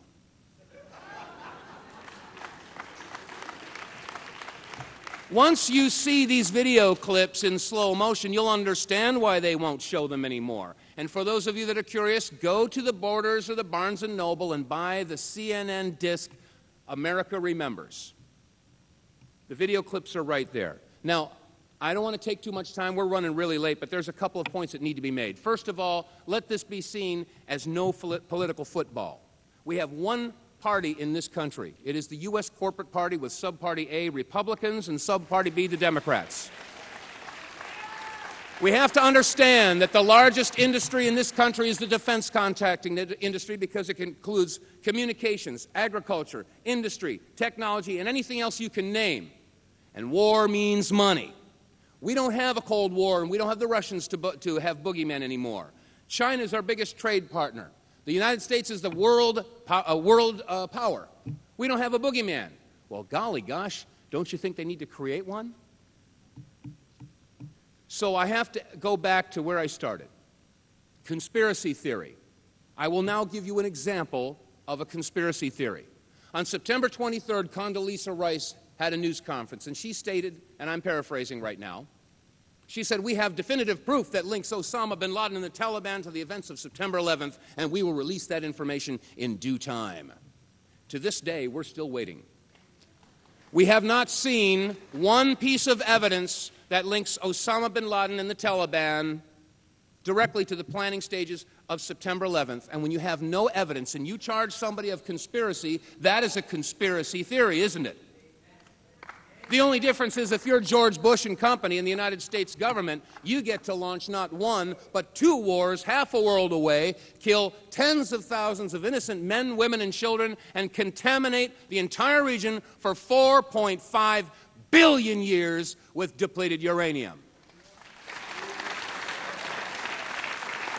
I don't know what the solution is, ladies and gentlemen, but the silence is deafening from the mainstream media, and I think that the only thing that we have to do right now is to mount a massive million-man media march in every city across this country and scream, we want the truth. And I will finish by making the same statement I made at the end of my video, and I will ask you all, where is your line in the sand? Thank you very much. Good evening. I'm glad to be part of this very important event, which is made possible by Nico's invitation and Jimmy's video. I would like to use my time to talk about the 9/11 Commission report, which is the present subject of my research. Many people have asked me, how good is the report? Well, that depends on your perspective. If you're one of the average Americans who get their news about 9/11 from the mainstream media, you will probably think the 9/11 Commission report is excellent. This seems to be the opinion of people who write customer reviews on Amazon.com, almost all of them giving it 5 stars. Some of them praise it by saying, it reads like a novel. Well, that's true. I myself would give it 5 stars if it were correctly categorized, that is, as a work of fiction. We are told in the preface that it was an attempt to give the fullest possible account of the events surrounding 9/11. Now, of course, they can't quite mean that. There were trillions of events surrounding 9/11. They meant they were going to give an account of those that seemed relevant to understanding 9/11. So that means there had to be a principle of selection. That principle of selection would be based upon your perspective. That is, your basic theory about what happened on 9/11. There are, of course, two basic theories of 9/11. Both of them are conspiracy theories. One of them is the official conspiracy theory put out by the Bush administration, according to which the attacks were planned and carried out entirely by Al-Qaeda, inspired by Osama bin Laden. The other account, which is the alternative conspiracy theory, suggests that the attacks were made possible by the complicity of the Bush administration itself. In the preface, we read that the report is intended to be impartial. But it is definitely not impartial as between these two theories. The Commission began its work simply by assuming the truth of the official theory. It did not argue for that theory. It simply assumed its truth from the outset and throughout its work. And it uses this theory to decide which events are relevant. We're also told in the preface that they intended their work to be independent and nonpartisan. Now, by nonpartisan, they meant that the committee was made up equally of Democrats and Republicans. Even this claim isn't quite true, because the chairman of the commission is Republican, and even more importantly, the executive director is a Republican. And this executive director, Philip Zelikow, is not just any old Republican. He was a member of the National Security Council of the Bush I administration, where he worked with Condoleezza Rice. Then, during the Clinton years, when the Republicans were out of office, he and Condoleezza Rice co-authored a book. And I have co-authored a book with somebody, and I know you have to be very good friends and you have to share almost all beliefs in common. He then worked for the transition team for the National Security Council for the transition between the Clinton and Bush administrations. And finally then, he was appointed to Bush's Foreign Intelligence Advisory Board. So, the commission is definitely not independent, if you mean independent from the White House, because the executive director represents the perspective of the White House. Now, why is this important? The executive director directed the work of the staff, and the staff of the commission, not the commissioners, did almost all the work. And as director of the staff, he decided which lines of inquiry were worthy to be looked into, which subjects should be subject to research, and which ones should not. Therefore, as executive director, Zelikow could direct the staff to investigate those events that were relevant to the official conspiracy theory and simply ignore all events that would be supportive of the alternative conspiracy theory. Some critics, having read the 9/11 Commission report from the perspective of the alternative theory, have called it the 9/11 Omission Report. Well, this is a good name because it systematically excludes virtually every fact supporting the alternative theory. But given Zelikow's role, this should be no surprise to us. Some people have also called it a whitewash. And it is. But this term assumes that the Commission should have investigated the White House, that is, various kinds of evidence suggesting that there was complicity by the White House. But given Zelikow's position, any investigation of the White House would have been carried out by, essentially, the White House itself. A more accurate way to put it was that as the White House's inside man on the Commission, Zelikow was in position to make sure that the White House, along with the CIA, the FBI, the Pentagon, and the Justice Department, was not investigated. Once we understand this, we will not be surprised by the Commission's omissions. Christina Borgerson is the author of Into the Buzzsaw, Leading Journalists Expose the Myth of a Free Press, a collection of stories about reporters who acted courageously and discovered that no good deed goes unpunished. She's won an Emmy and a Murrow Award for investigative reporting. Christopher Scheer is the co-author of The 5 Biggest Lies Bush Told Us About Iraq. He co-authored the Oscar-nominated script for the film Nixon.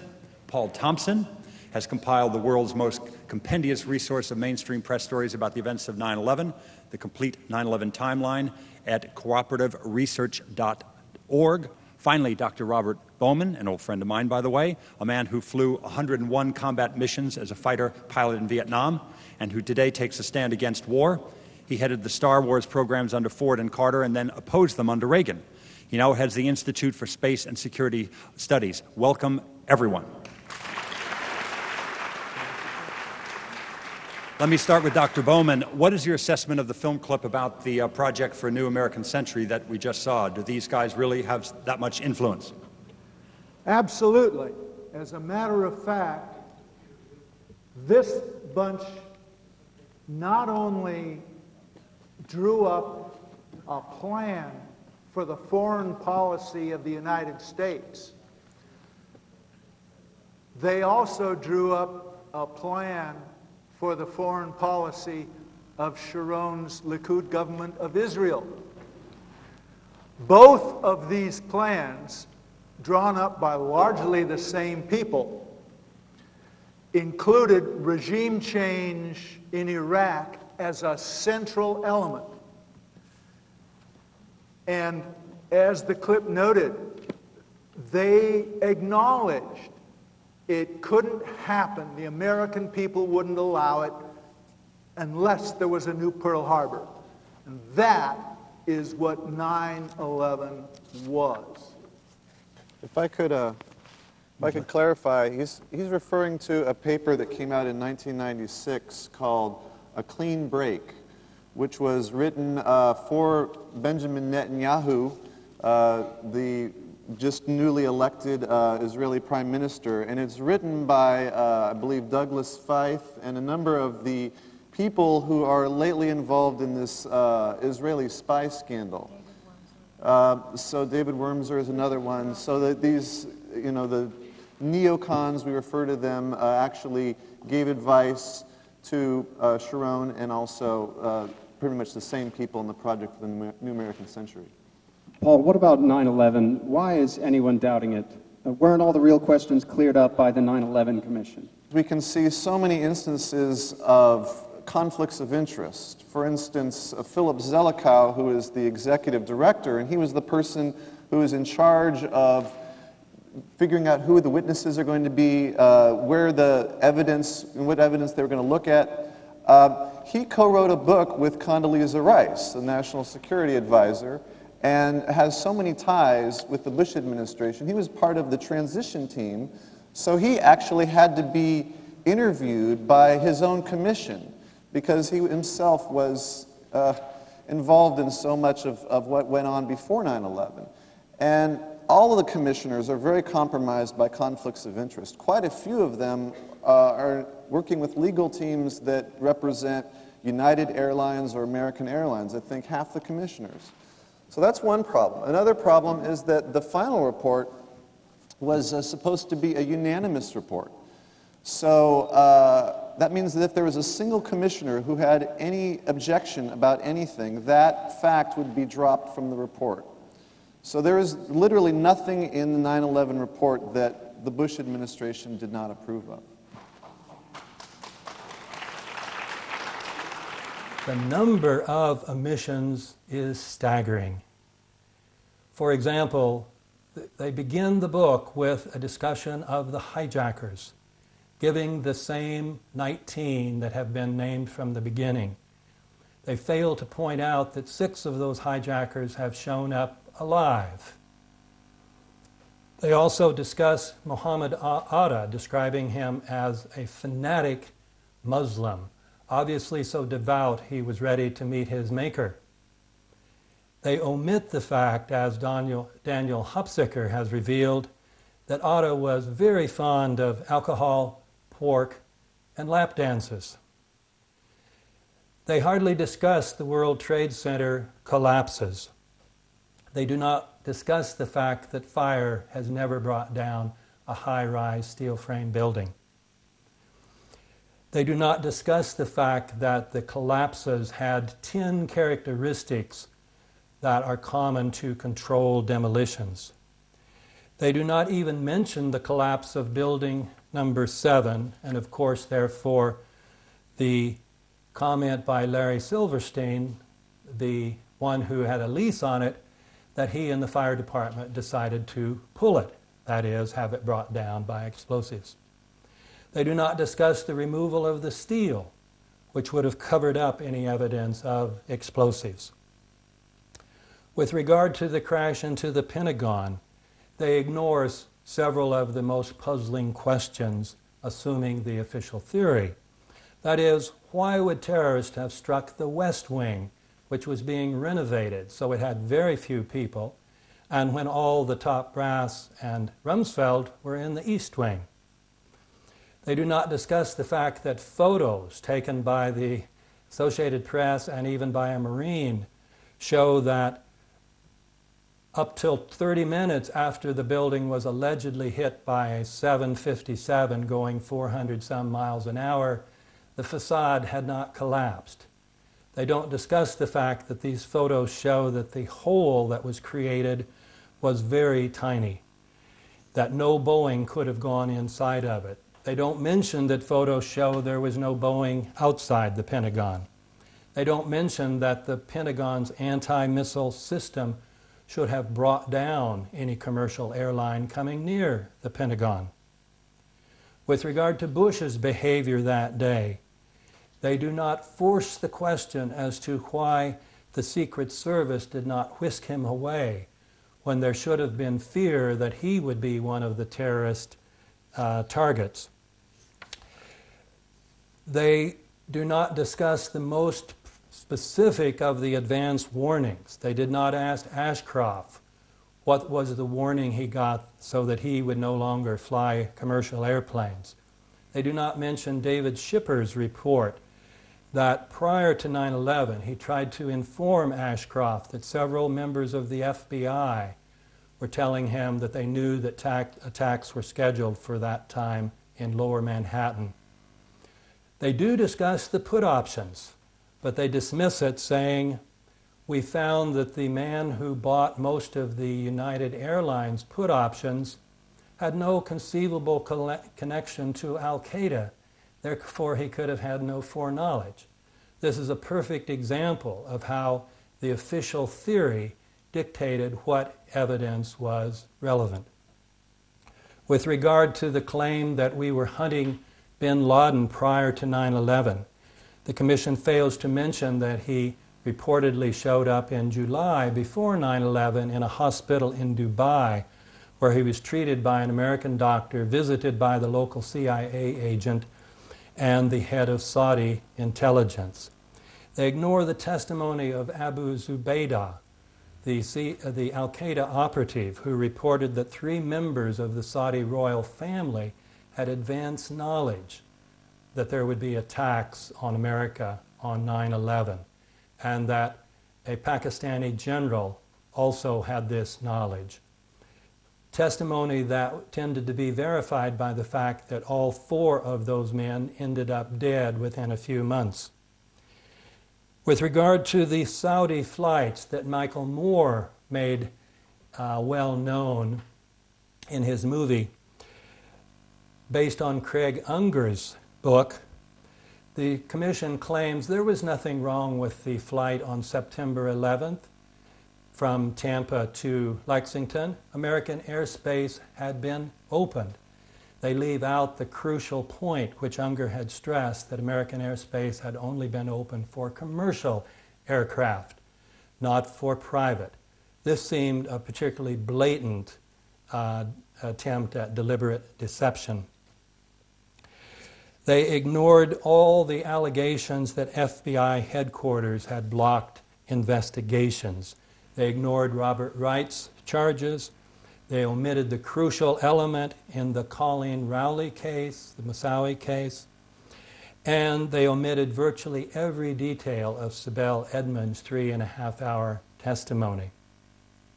They omit any reference to the fact that the head of the Pakistani intelligence service was in Washington that very week, and that he had ordered $100,000 wired to Muhammad Atta.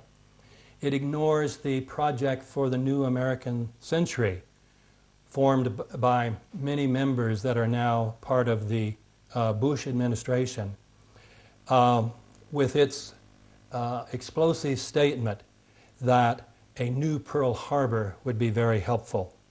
They ignore the fact that many members of the White House, including the President himself, after 9/11, described the attacks as opportunities.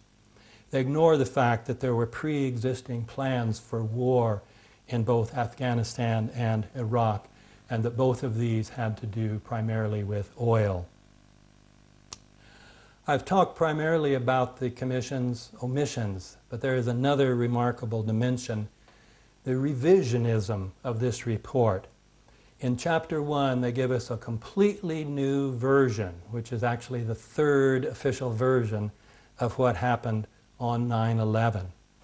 This version is clearly intended to absolve the Pentagon of all blame by portraying the FAA as staffed by incompetent bunglers, ones who couldn't recognize a hijacking when all 3 or 4 regular characteristics were staring them in the face. And then people at FAA headquarters who could not bring themselves to pick up the phone and call the military even after they knew of hijackings.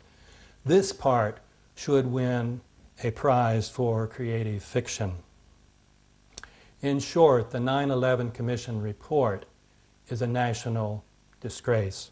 But what can we do? We cannot get on the mainstream media to make these truths known. Probably we need to organize massive protests, massive enough to force the mass media to pay attention. The first step in this, of course, is to get enough people informed about the facts about 9/11 and about the cover-up so that we can create this mass movement. That, of course, is the importance of this event, and I'm pleased to have been a part of it. You know, the plan to go to Iraq was in place right after Bush was inaugurated, and you know his cabinet tells you everything about what their interests are because they're all oil people, and essentially the way that you have to look at the Middle East via this lens of the plan for a new American century is this. You have to look at Jordan, and I'm going to make this very brief. Jordan is all the borders of Jordan are oil pipeline rights of way. Gulf states, Iraq, Saudi Arabia, etc., those are oil reservoirs. And Israel, Syria, and Lebanon, those are pipeline terminals. So if you look at it that way, you can see, and you know, all indications right now is that we're headed for Iran. So if you look at it just as I've described it, you really get a sense of why this was so important for them to do, even on the back of this horrific tragedy. It has been astonishing, as I imagine many of you agree, that since 9/11, it has taken 3 years just to even get a baseline establishment of what the government's position is on what happened. For the first year or two, we didn't even hear answers to what happened, when, and how. Now things are finally trickling out due to the commitment of, say, widows and other relatives of those who were killed on 9/11.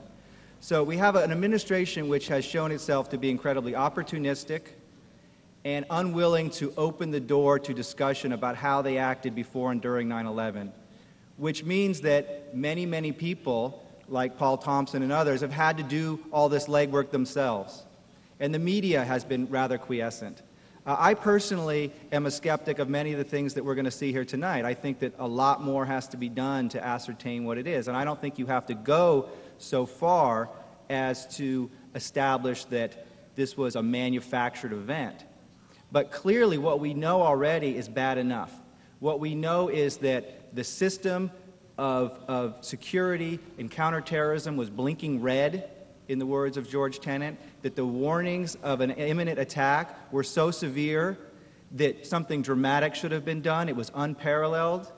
Instead, our president went on a month-long vacation. And so we know that there was a blind eye turned to the warnings. We also know that in the event of 9/11, the government was incredibly opportunistic, that these same guys who were in PNAC, who were in the American Enterprise Institute, and who were strewn throughout the top level of the government, quickly, within hours, seized on this event to push their pet obsession of invading Iraq, which, as most of you probably know by now, did not have weapons of mass destruction, was not a threat to us, did nothing to do with 9/11. And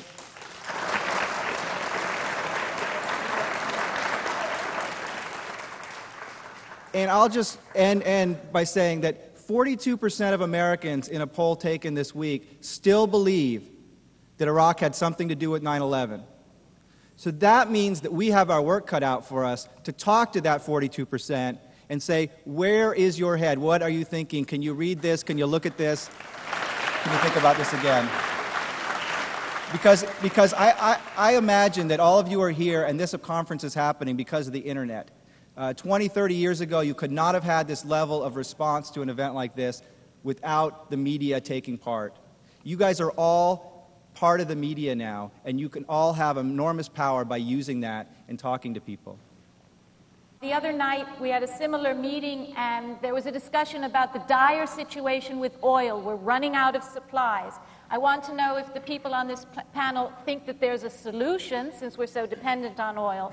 One of the most patriotic things we can do is to lessen our dependence on Mideast oil and stop funding these people. It's a very direct line these dollars take to go to people who want to do us harm around the world. In a hybrid vehicle, it cost me $95 from L.A. to Pittsburgh. You can't buy a Greyhound ticket for $95 L.A. to Pittsburgh. It gets 60 miles per gallon. I have an electric car. I drive around L.A. that's charged by the sun. I've owned a windmill since 1985, putting out many homes worth of clean power.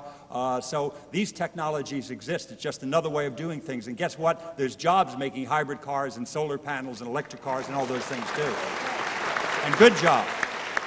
And jobs of dignity. Now, Paul, can you wrap it up, bring us home, please, and tell a little bit, did the 9/11 Commission answer everything for you? At least a dozen countries tried to warn the United States. Israel, Egypt, Germany, France, Argentina, Morocco. The list is quite long. And there isn't a single mention of any of those warnings from foreign governments in the 9/11 Commission report, even though these were reported by the New York Times, Washington Post. So you can see that even in some of the most basic facts are not in the 9/11 Commission's report. So we cannot trust the report, in my opinion, really whatsoever. There have been a great number of omissions. In fact, more than we have time for. We're about to look up a few of the big ones. You may recognize the 9/11 Commission report. I'm going to read you perhaps its most astounding confession on page 172. The U.S. government has not been able to determine the origin of the money used for the 9/11 attacks. Ultimately, the question is of little practical significance. Isn't that interesting? Doesn't it matter who paid for 9/11? It also says the 9/11 Commission report, similarly, we have seen no evidence that any foreign government or foreign government official supplied any funding. And I think we've discovered Rule 1 of the 9/11 Commission, don't follow the money. Dr. Bob Bowman.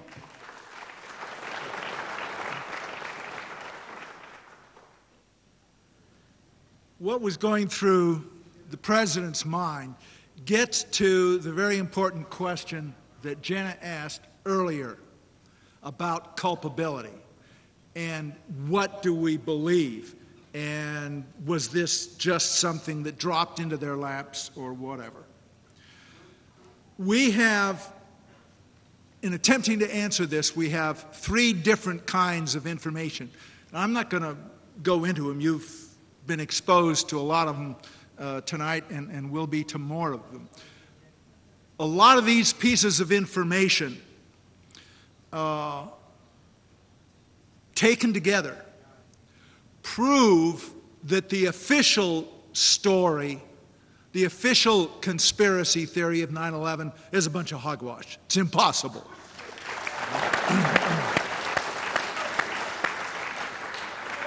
But they don't prove what really happened and who was responsible. But there's a second group of facts having to do with the cover-up. And, you know, these are a whole bunch of things like the confiscation of the surveillance tapes of the impact on the Pentagon, the confiscation of the air traffic control voice tapes. It goes on and on and on. Taken together, these things prove that high levels of our government don't want us to know what happened and who is responsible.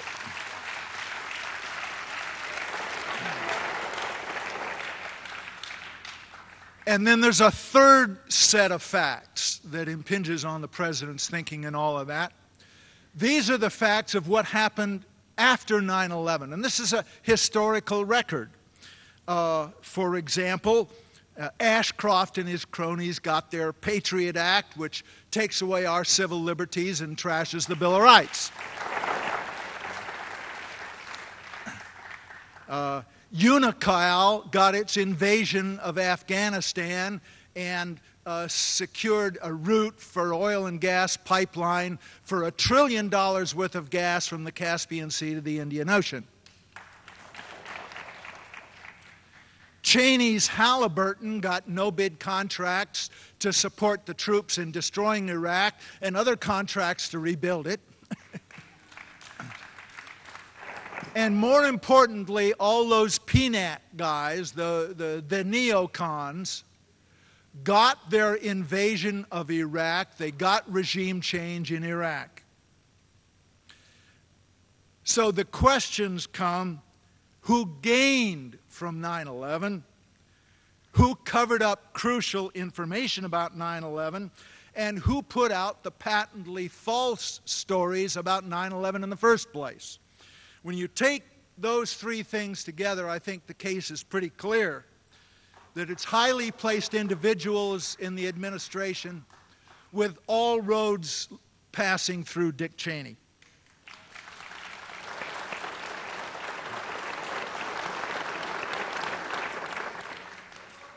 I think the very kindest thing that we can say about George W. Bush and all the people in the U.S. government that have been involved in this massive cover-up, the very kindest thing we can say is that they were aware of the impending attacks and let them happen.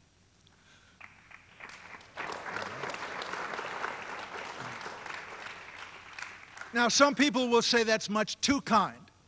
However, even that is high treason and conspiracy to commit murder.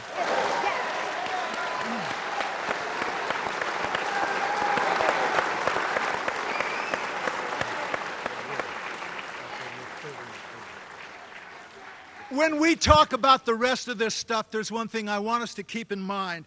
if enough of the American people are stupid enough and manipulated enough to re-elect this gang of thugs, then we, the true American patriots, will have no recourse but to continue pushing for a real investigation, perhaps by the Attorney General of New York City, who knows? An investigation telling the truth and leading to the indictment of these people.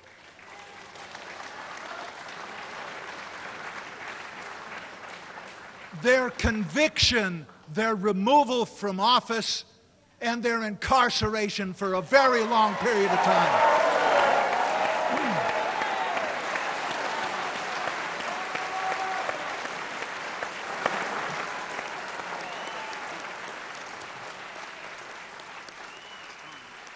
We're going to return to our panel to discuss these issues, whether or not 9/11 was unavoidable. Still, we wonder, after such a supported and supposed failure, shouldn't anyone be held accountable?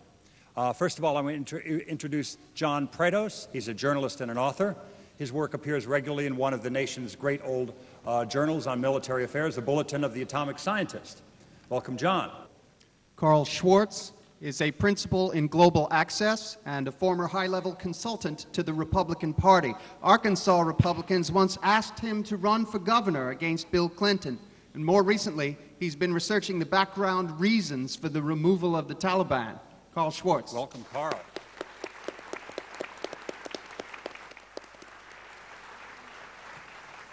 Mr. Prados, who, if anyone in the government, should be held accountable for 9/11? Who's to be held accountable? I think it's pretty clear. The President of the United States, George W. Bush, who failed to exert leadership at a key moment in the nation's history. The Vice President of the United States, Richard Cheney, who was in charge of a committee to deal with the terrorism issue and wouldn't meet with it before September 11th happened. Attorney General of the United States, John Ashcroft, who cut money out of the terrorism budget the day before September 11th.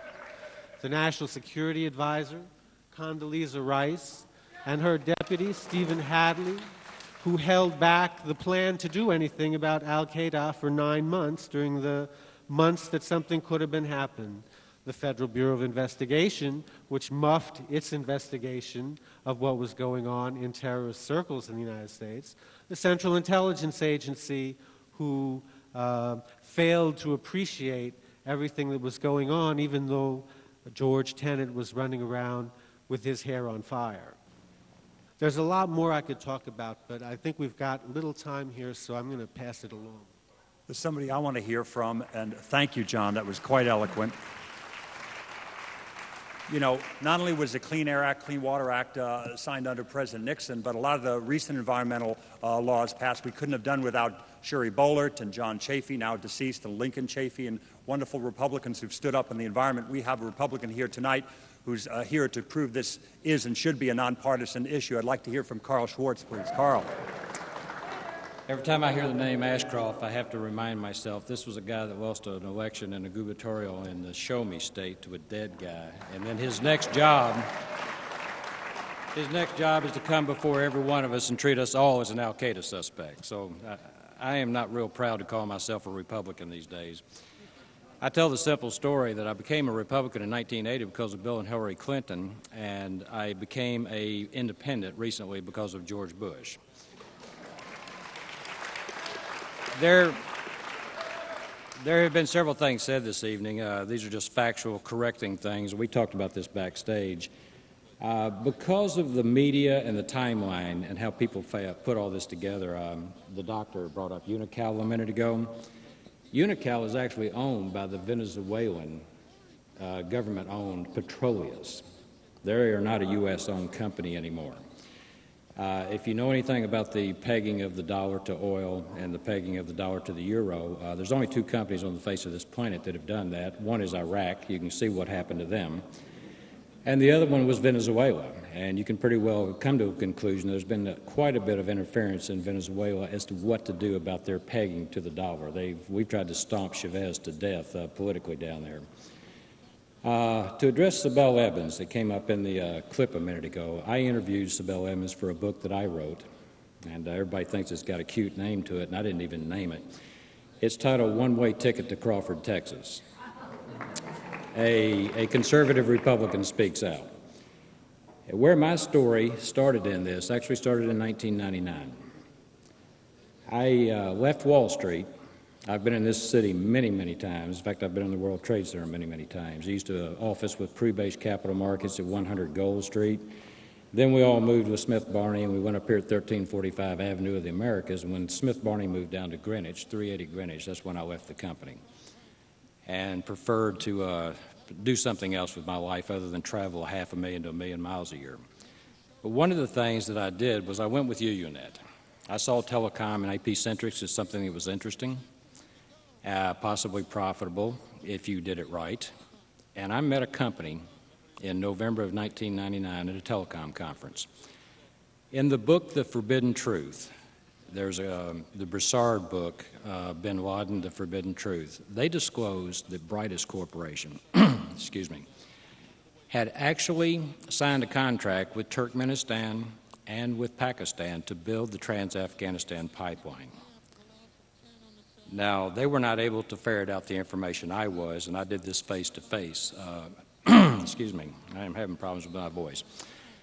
What we found is that the Brightest also had a contract with the Taliban and with General Rashid Dostum.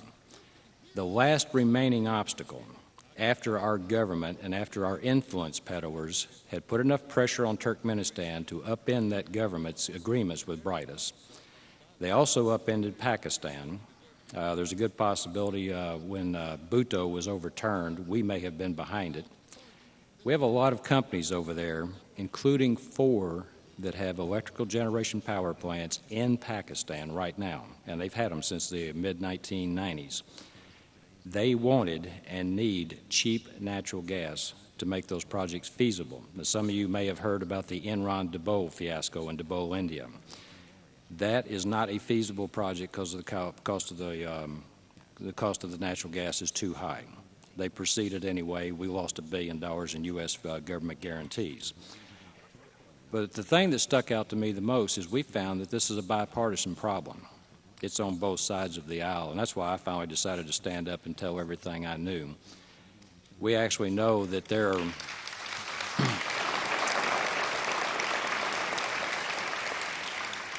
we were actually putting RICO lawsuits together to go after certain parties, not about 9/11. Our research had nothing to do with 9/11. It had to do with international securities fraud. It had to do with telecom fraud. Because of an interview that I heard on the radio one time, that led me to Sibel Edmonds. I'm not under a gag order.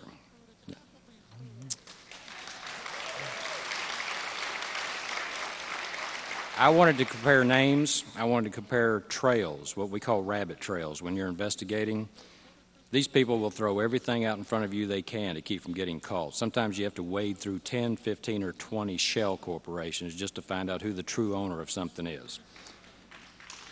And what we found was the same thing she found. And she confirmed it in a conversation with me just about the time they were putting the lid on her. She found drug trafficking, money laundering, she found foreign names, and she found American names in the financing of 9/11. Now, what she found had nothing to do with counterterrorism.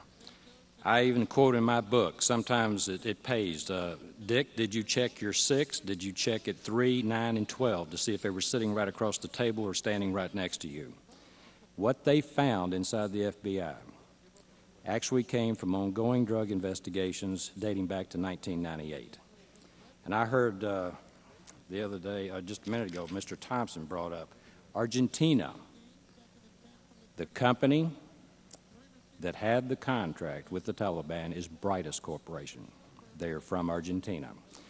On September 9, 2003, they won a lawsuit in our Fifth Circuit Court of Appeals. They had been tied up in the Texas courts since 1996. They won $500 million in a judgment for interference of contract in Turkmenistan. The only remaining thing was to take the Taliban and Brightest out. And then we control it all. We control the Caspian Basin oil. We have the pipeline to get it to the sea. The oil and gas in the Caspian Basin, in current dollars, is worth somewhere between 11 and 12 trillion dollars. If you look at who was on the 9/11 Commission, on the Democrat side, who was directly benefiting, Mr. Ben Venice law firm was the law firm that kept Brightus tied up. They're also the law firm that lost the lawsuit when it went to the Supreme Court and the Fifth Circuit. They kept them tied up at least from 1998. They're involved in Pakistan, Turkmenistan, Kazakhstan, and Uzbekistan in about 20 different ways. You got the guy Thompson, the Republican governor, former governor of Illinois. He is sitting on the board of FMC. They have an oil and gas subsidiary. They make equipment. They're selling a lot of it overseas in the Caspian. Jamie Gorelick, I thought she was going to be a go-getter. I mean, I was rooting for her because she acted like she knew what she was doing. She sits on the board of Schlumberger, which is a competitor to Halliburton. Just within 2 weeks prior to the 9/11 Commission saying Sinai died and handing it over to the President and Congress to change our rights some more, which is what I think they plan to do, Schlumberger finally comes forward and admits they're having record profits in this last quarter, and they're doing a lot of big bucks business in the Caspian Basin. If you look at the reality that Brightus had a contract with the Taliban, we had landlocked oil and gas deals. We had to get it to the ocean. We had people actually doing business in Pakistan. You literally have to look at 9/11 and all of those foregoing issues as inseparable. There is your Pearl Harbor. And that our government can sit there and contrive policy like this. I came up with 4 words in this book. One was hopelessness. I see it all over this country, and I've seen it for a long time. The second word that came up to my mind was the indifference of our government. When you were speaking about the EPA, they can literally change reality because they're afraid it may affect something. And their policy does not have anything to do with quality of life or life. If it snuffs your life out economically or health-wise, so be it, if they think it's good policy. And it's both sides of the aisle in D.C. I call them financial terrorists. I don't know what you would call them. I'd like to ask the first question to Webster Tarpley. Can you talk about the likely role of the neoconservatives, the civilians inside the Pentagon, in perpetrating 9/11? And if you like, can you comment on their likely response to a successful 9/11 movement that might put in jeopardy their hold on power this November? When Bush ran for office, he ran, frankly, as a moron who would be a moron, but he would get the best advisors. So it's to the advisors that we have to look. And if we look at a Cheney or a Wolfowitz or some of these other people, here we see people that may very well be the conduits of the rogue network into the White House. But make no mistake, it is that rogue network which has been running the United States. Now, if I say rogue network, it may make them seem a little bit too lonely, and I don't think they're lonely. People who are old enough to remember the Iran-Contra years can remember words like the invisible government, the parallel government, the secret government, the shadow government. Senator Inouye said they had their own Army, Navy, Air Force, Treasury, their own policies, their own ways of making decisions. That invisible government, that secret government, I submit, is alive and well. The neocons are certainly a part of it. I call them neocon fascist madmen. But it's deeper. It's deeper, in my view. It's not just the neocons. The neocons have been part of this for perhaps 20 or 30 years, but it's something that's been around significantly longer. So I would say we have to look primarily at this network inside the U.S. government. Now, certainly other people provide auxiliaries. MI6 traditionally provides services. The Mossad obviously provides services. When we get down to something like Saudi intelligence or the ISI, again, these are a kind of walk-on parts in the middle of all this. But it seems to me that this is the thing that we have to confront. Now, this network is still in place. Nobody has laid a glove on them, much less this fake 9/11 commission with Kane and Hamilton. We have to go on. We're running out of time. Okay. So I would just say that's a group that's still there, and their reaction is most likely to be what they're doing right now. They're courting war with Iran, they're courting war with Syria, they're courting war with the Sudan, and most disturbing of all, they are courting war with Russia. Because according to President Putin and the Russian press right now, the people behind the massacre at that school in northern Ossetia are the United States government and the British government, and that's all over the Russian press. Our last presenter for the evening is a very accomplished, award-winning Canadian journalist named Barry Zwicker, whose new film is called The Great Conspiracy, the 9/11 media special you never saw. Barry Zwicker.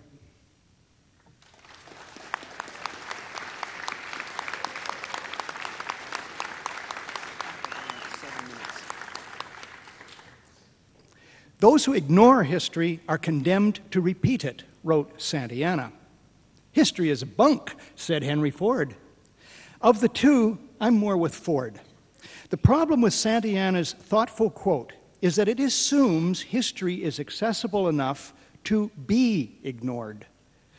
The allure of Ford's seemingly anti-intellectual outburst is that it reminds us that history can be complete fiction.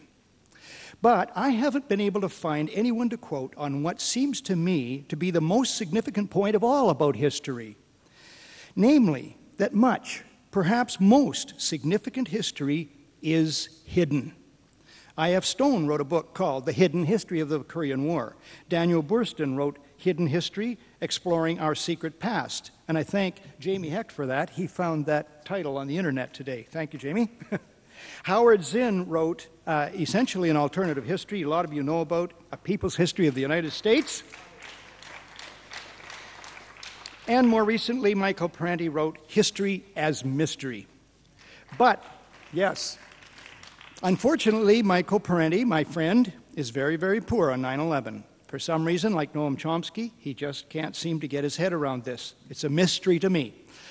But the most lethal hidden histories, pound for pound, are the false flag operations that Webster Tarpley mentioned. These are the state-sponsored or rogue network toxic deceptions in which an actual attack on one's own country is engineered for the purpose of mobilizing public opinion, usually behind the war agenda of the invisible government and the ruling deceivers. Now, these deceptions tend to be turning points of history, leading to terrible loss of life and even downward spirals for whole countries. The book, Great War-Triggering Deceptions of All Time, is yet to be written. But when it is, it will be very thick and of utmost importance. And if it is written, I cannot think of an author more qualified and capable of writing it than Webster G. Tarpley.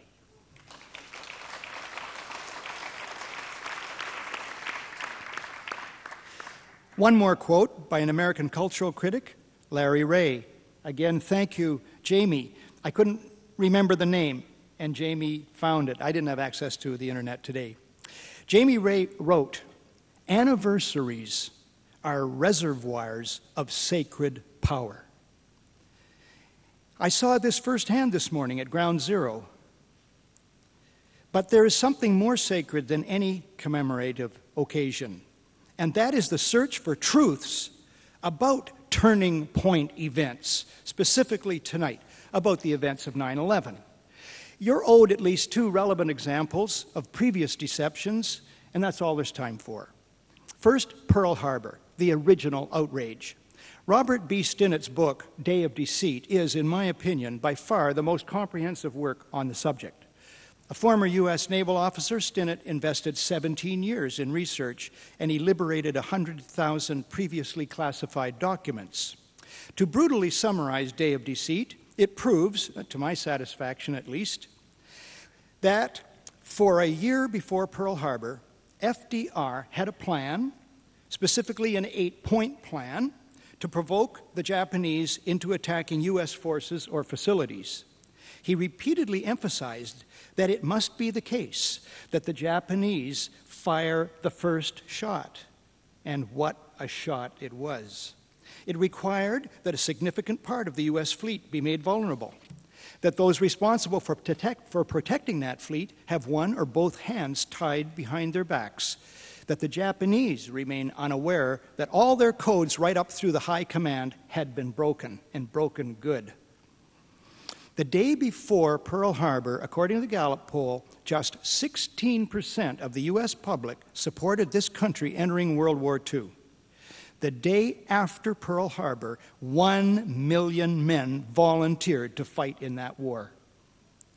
That stingingly effective deception, at least, was in service of adding another powerful ally to the struggle to defeat Nazi Germany. And I, for one, retroactively endorse that. But such an ethically warranted fraud, if I may use that phrase, is virtually a lone exception to the rule in this sordid category.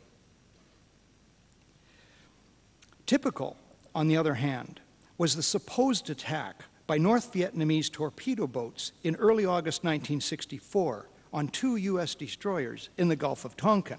And I believe this has been referred to earlier in the evening. That's a problem when you come last. The supposed attack on the U.S. destroyers Maddox and Turner Joy was a sham. Navy Commander James Stockdale, later who was Ross Perot's vice presidential candidate, was flying cover in the Tonkin Gulf that night. Our destroyers were firing at phantom targets, he wrote later. There was nothing there but black water and American firepower. Lyndon Johnson, nevertheless, went on TV to deceive the American people and the Congress. The result was overwhelming support for immediate passage of the Tonkin Gulf Resolution, which was the sole legal basis for the Vietnam War, the loss of 3 million Vietnamese lives and 58,000 American ones, and creation of a schism in the U.S. body politic that continues to this day.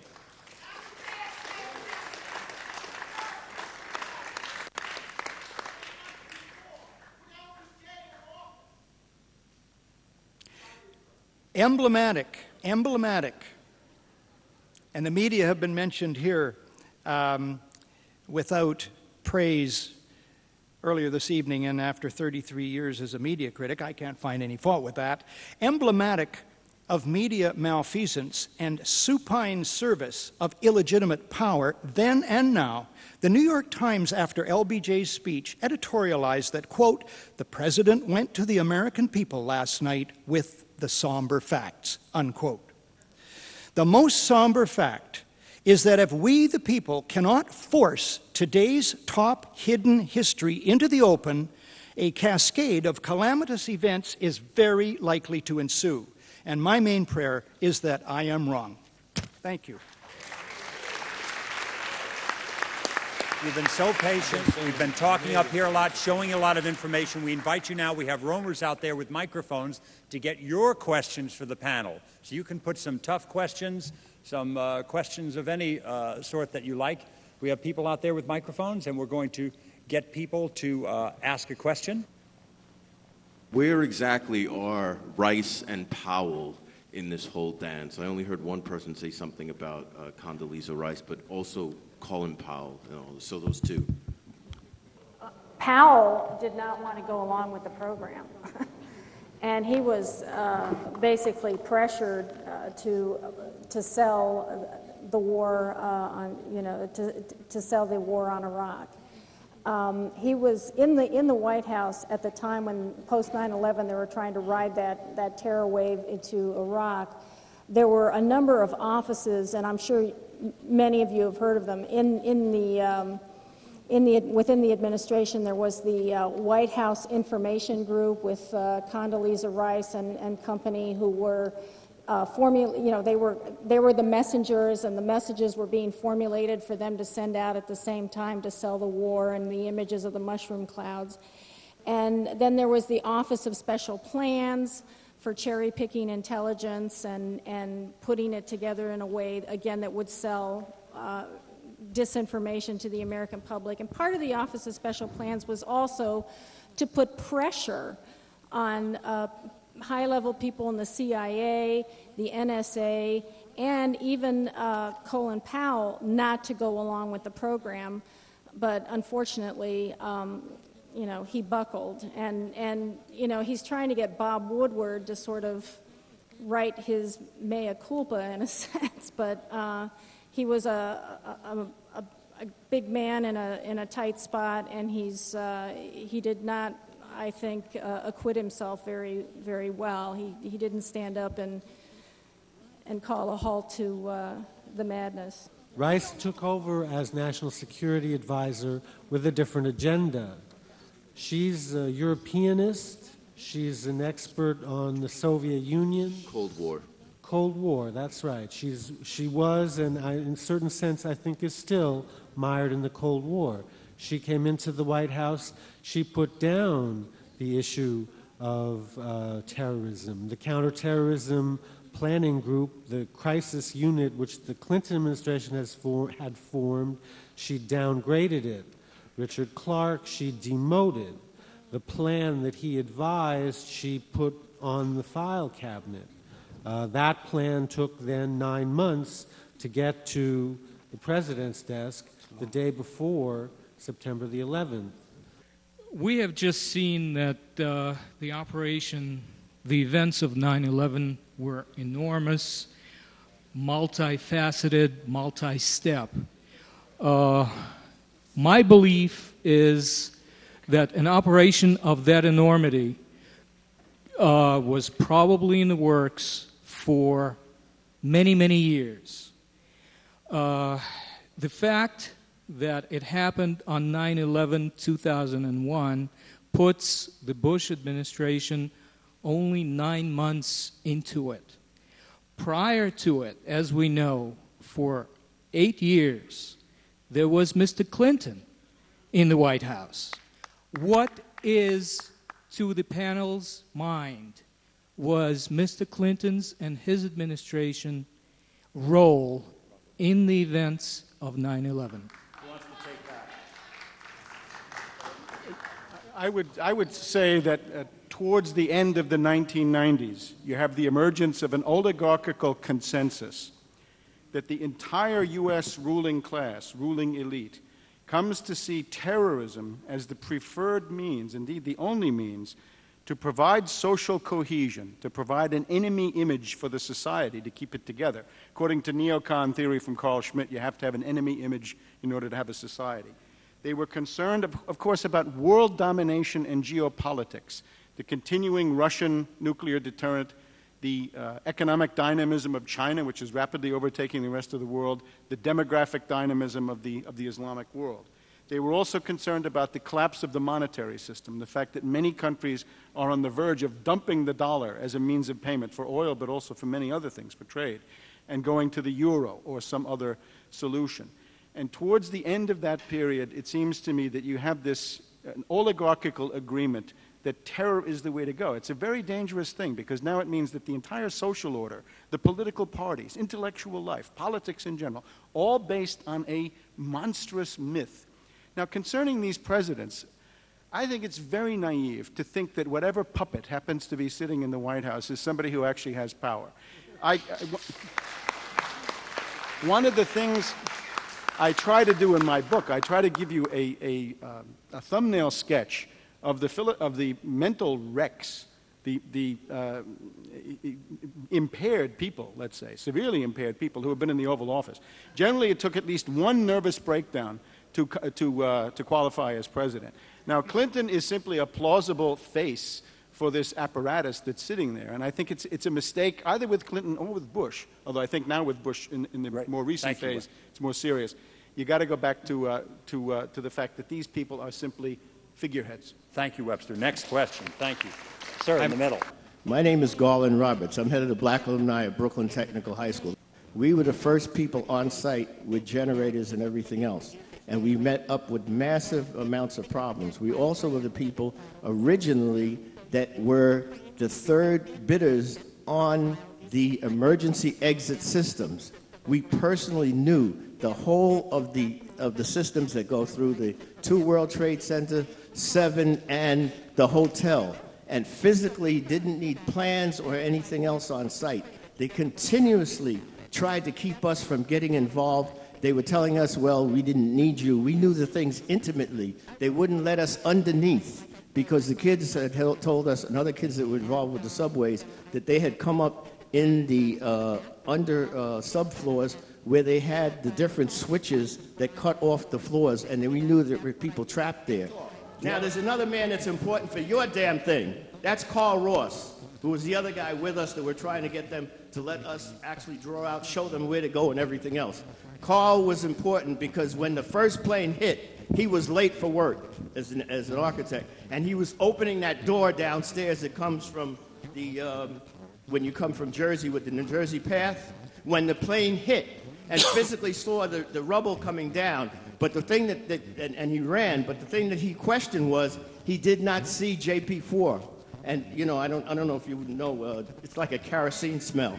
He didn't get any of that down into that lower section that would have been part of the main structure. And nobody's addressed that at all. How do you get these other things into somebody to investigate? I'm not the goddamn media. I tried. I went to congressmen. I went to senators. I was with McCain. I joined the Republican Party to fight the goddamn right wing. We have to ask, how did the lower parts of those buildings fail when they were cold steel and they had 100% of their structural integrity? And yet they fell. The North Tower fell faster than the speed of gravity. That simply is not possible. Alex Jones, the Road to Tyranny creator, said on his radio show through a Secret Service agent on Saturday, a week ago, the Secret Service agent testified that he and his fellow agents and his agency has known for years, plural, years, that the martial law in this country is supposed to be implemented starting November 1st. Before November 1st, they need to have a major catastrophe in order to get us to accept that without a major fight on their hands. What do all of you know about this horrible shit that's going on in our lives, and why has it taken so long for a panel like this that appears to be an honest panel for the most part? Why has it taken so fucking long for this to happen? At the beginning of June, I put out a release called Rogue Bush Backers Plan Super 9/11 False Flag Terrorist Attacks. And it essentially goes through the tremendous pattern of psychological warfare, terror demagogy, coming from the Bush administration, but also coming from Richard Clarke, martial law bureaucrat, Ted Koppel, the controlled media, and so forth. And what this points to, I think that the big turning point is Bush's speech of April 21st, because he'd been trading on terrorism before. In the 21st of April speech to the editors, he essentially said, there's going to be another round of terrorism, and we're going to make sure that Iran never gets a nuclear capability. Now, therefore, the great danger right now is a second wave of 9/11 style terrorism, 1 or 2 orders of magnitude beyond. In other words, the ABC realm, atomic, bacteriological, and chemical. What I did try to point out at the same time in that article was that there are countervailing forces. It's more or less this. If you get successful super 9/11 terrorism, in other words, a new wave, you will essentially be freezing the neocons, Wolfowitz, Rumsfeld, Cheney, and so forth, into power, especially in the Pentagon. Now, who is there in the society who doesn't like that? I think the U.S. Army, strangely enough, is a candidate for not liking that. We look at Iran. Iran is 4 times the size of Iraq. It has 3 times the population. It's intact. It hasn't been bombed. It hasn't been starved by years and years of sanctions. When you look at Wolfowitz, the Army looks at Wolfowitz and they say, Iran is a meat grinder. He wants to put it into it. Are we going to allow Wolfowitz to have a coup and set up a neocon fascist dictatorship in the United States? I think the answer is there are some who don't want it, and that's the so-called Israeli mole scandal in the Pentagon is a desperate attempt to try to freeze, to stop that network from starting a war with Iran. Webster, thank you very much, and thank you all for coming. Thank you for your passion and what you all saw and reported. We really appreciate it. Stick around and talk amongst yourselves. Thank you for watching this video. Among all that you've seen, there is one silver bullet. There were no Muslims, no Arabs, No hijackers involved in these crimes. Only White House, New York City, New York State, and the mayor's office of New York City lied to the people of New York and the visitors to New York that the air was safe to breathe. If you worked, lived, or visited the World Trade Center area after 9/11, I urge you to seek legal counsel to press criminal charges and file civil suits against the government officials who lied to you and may have seriously injured your health. Thank you.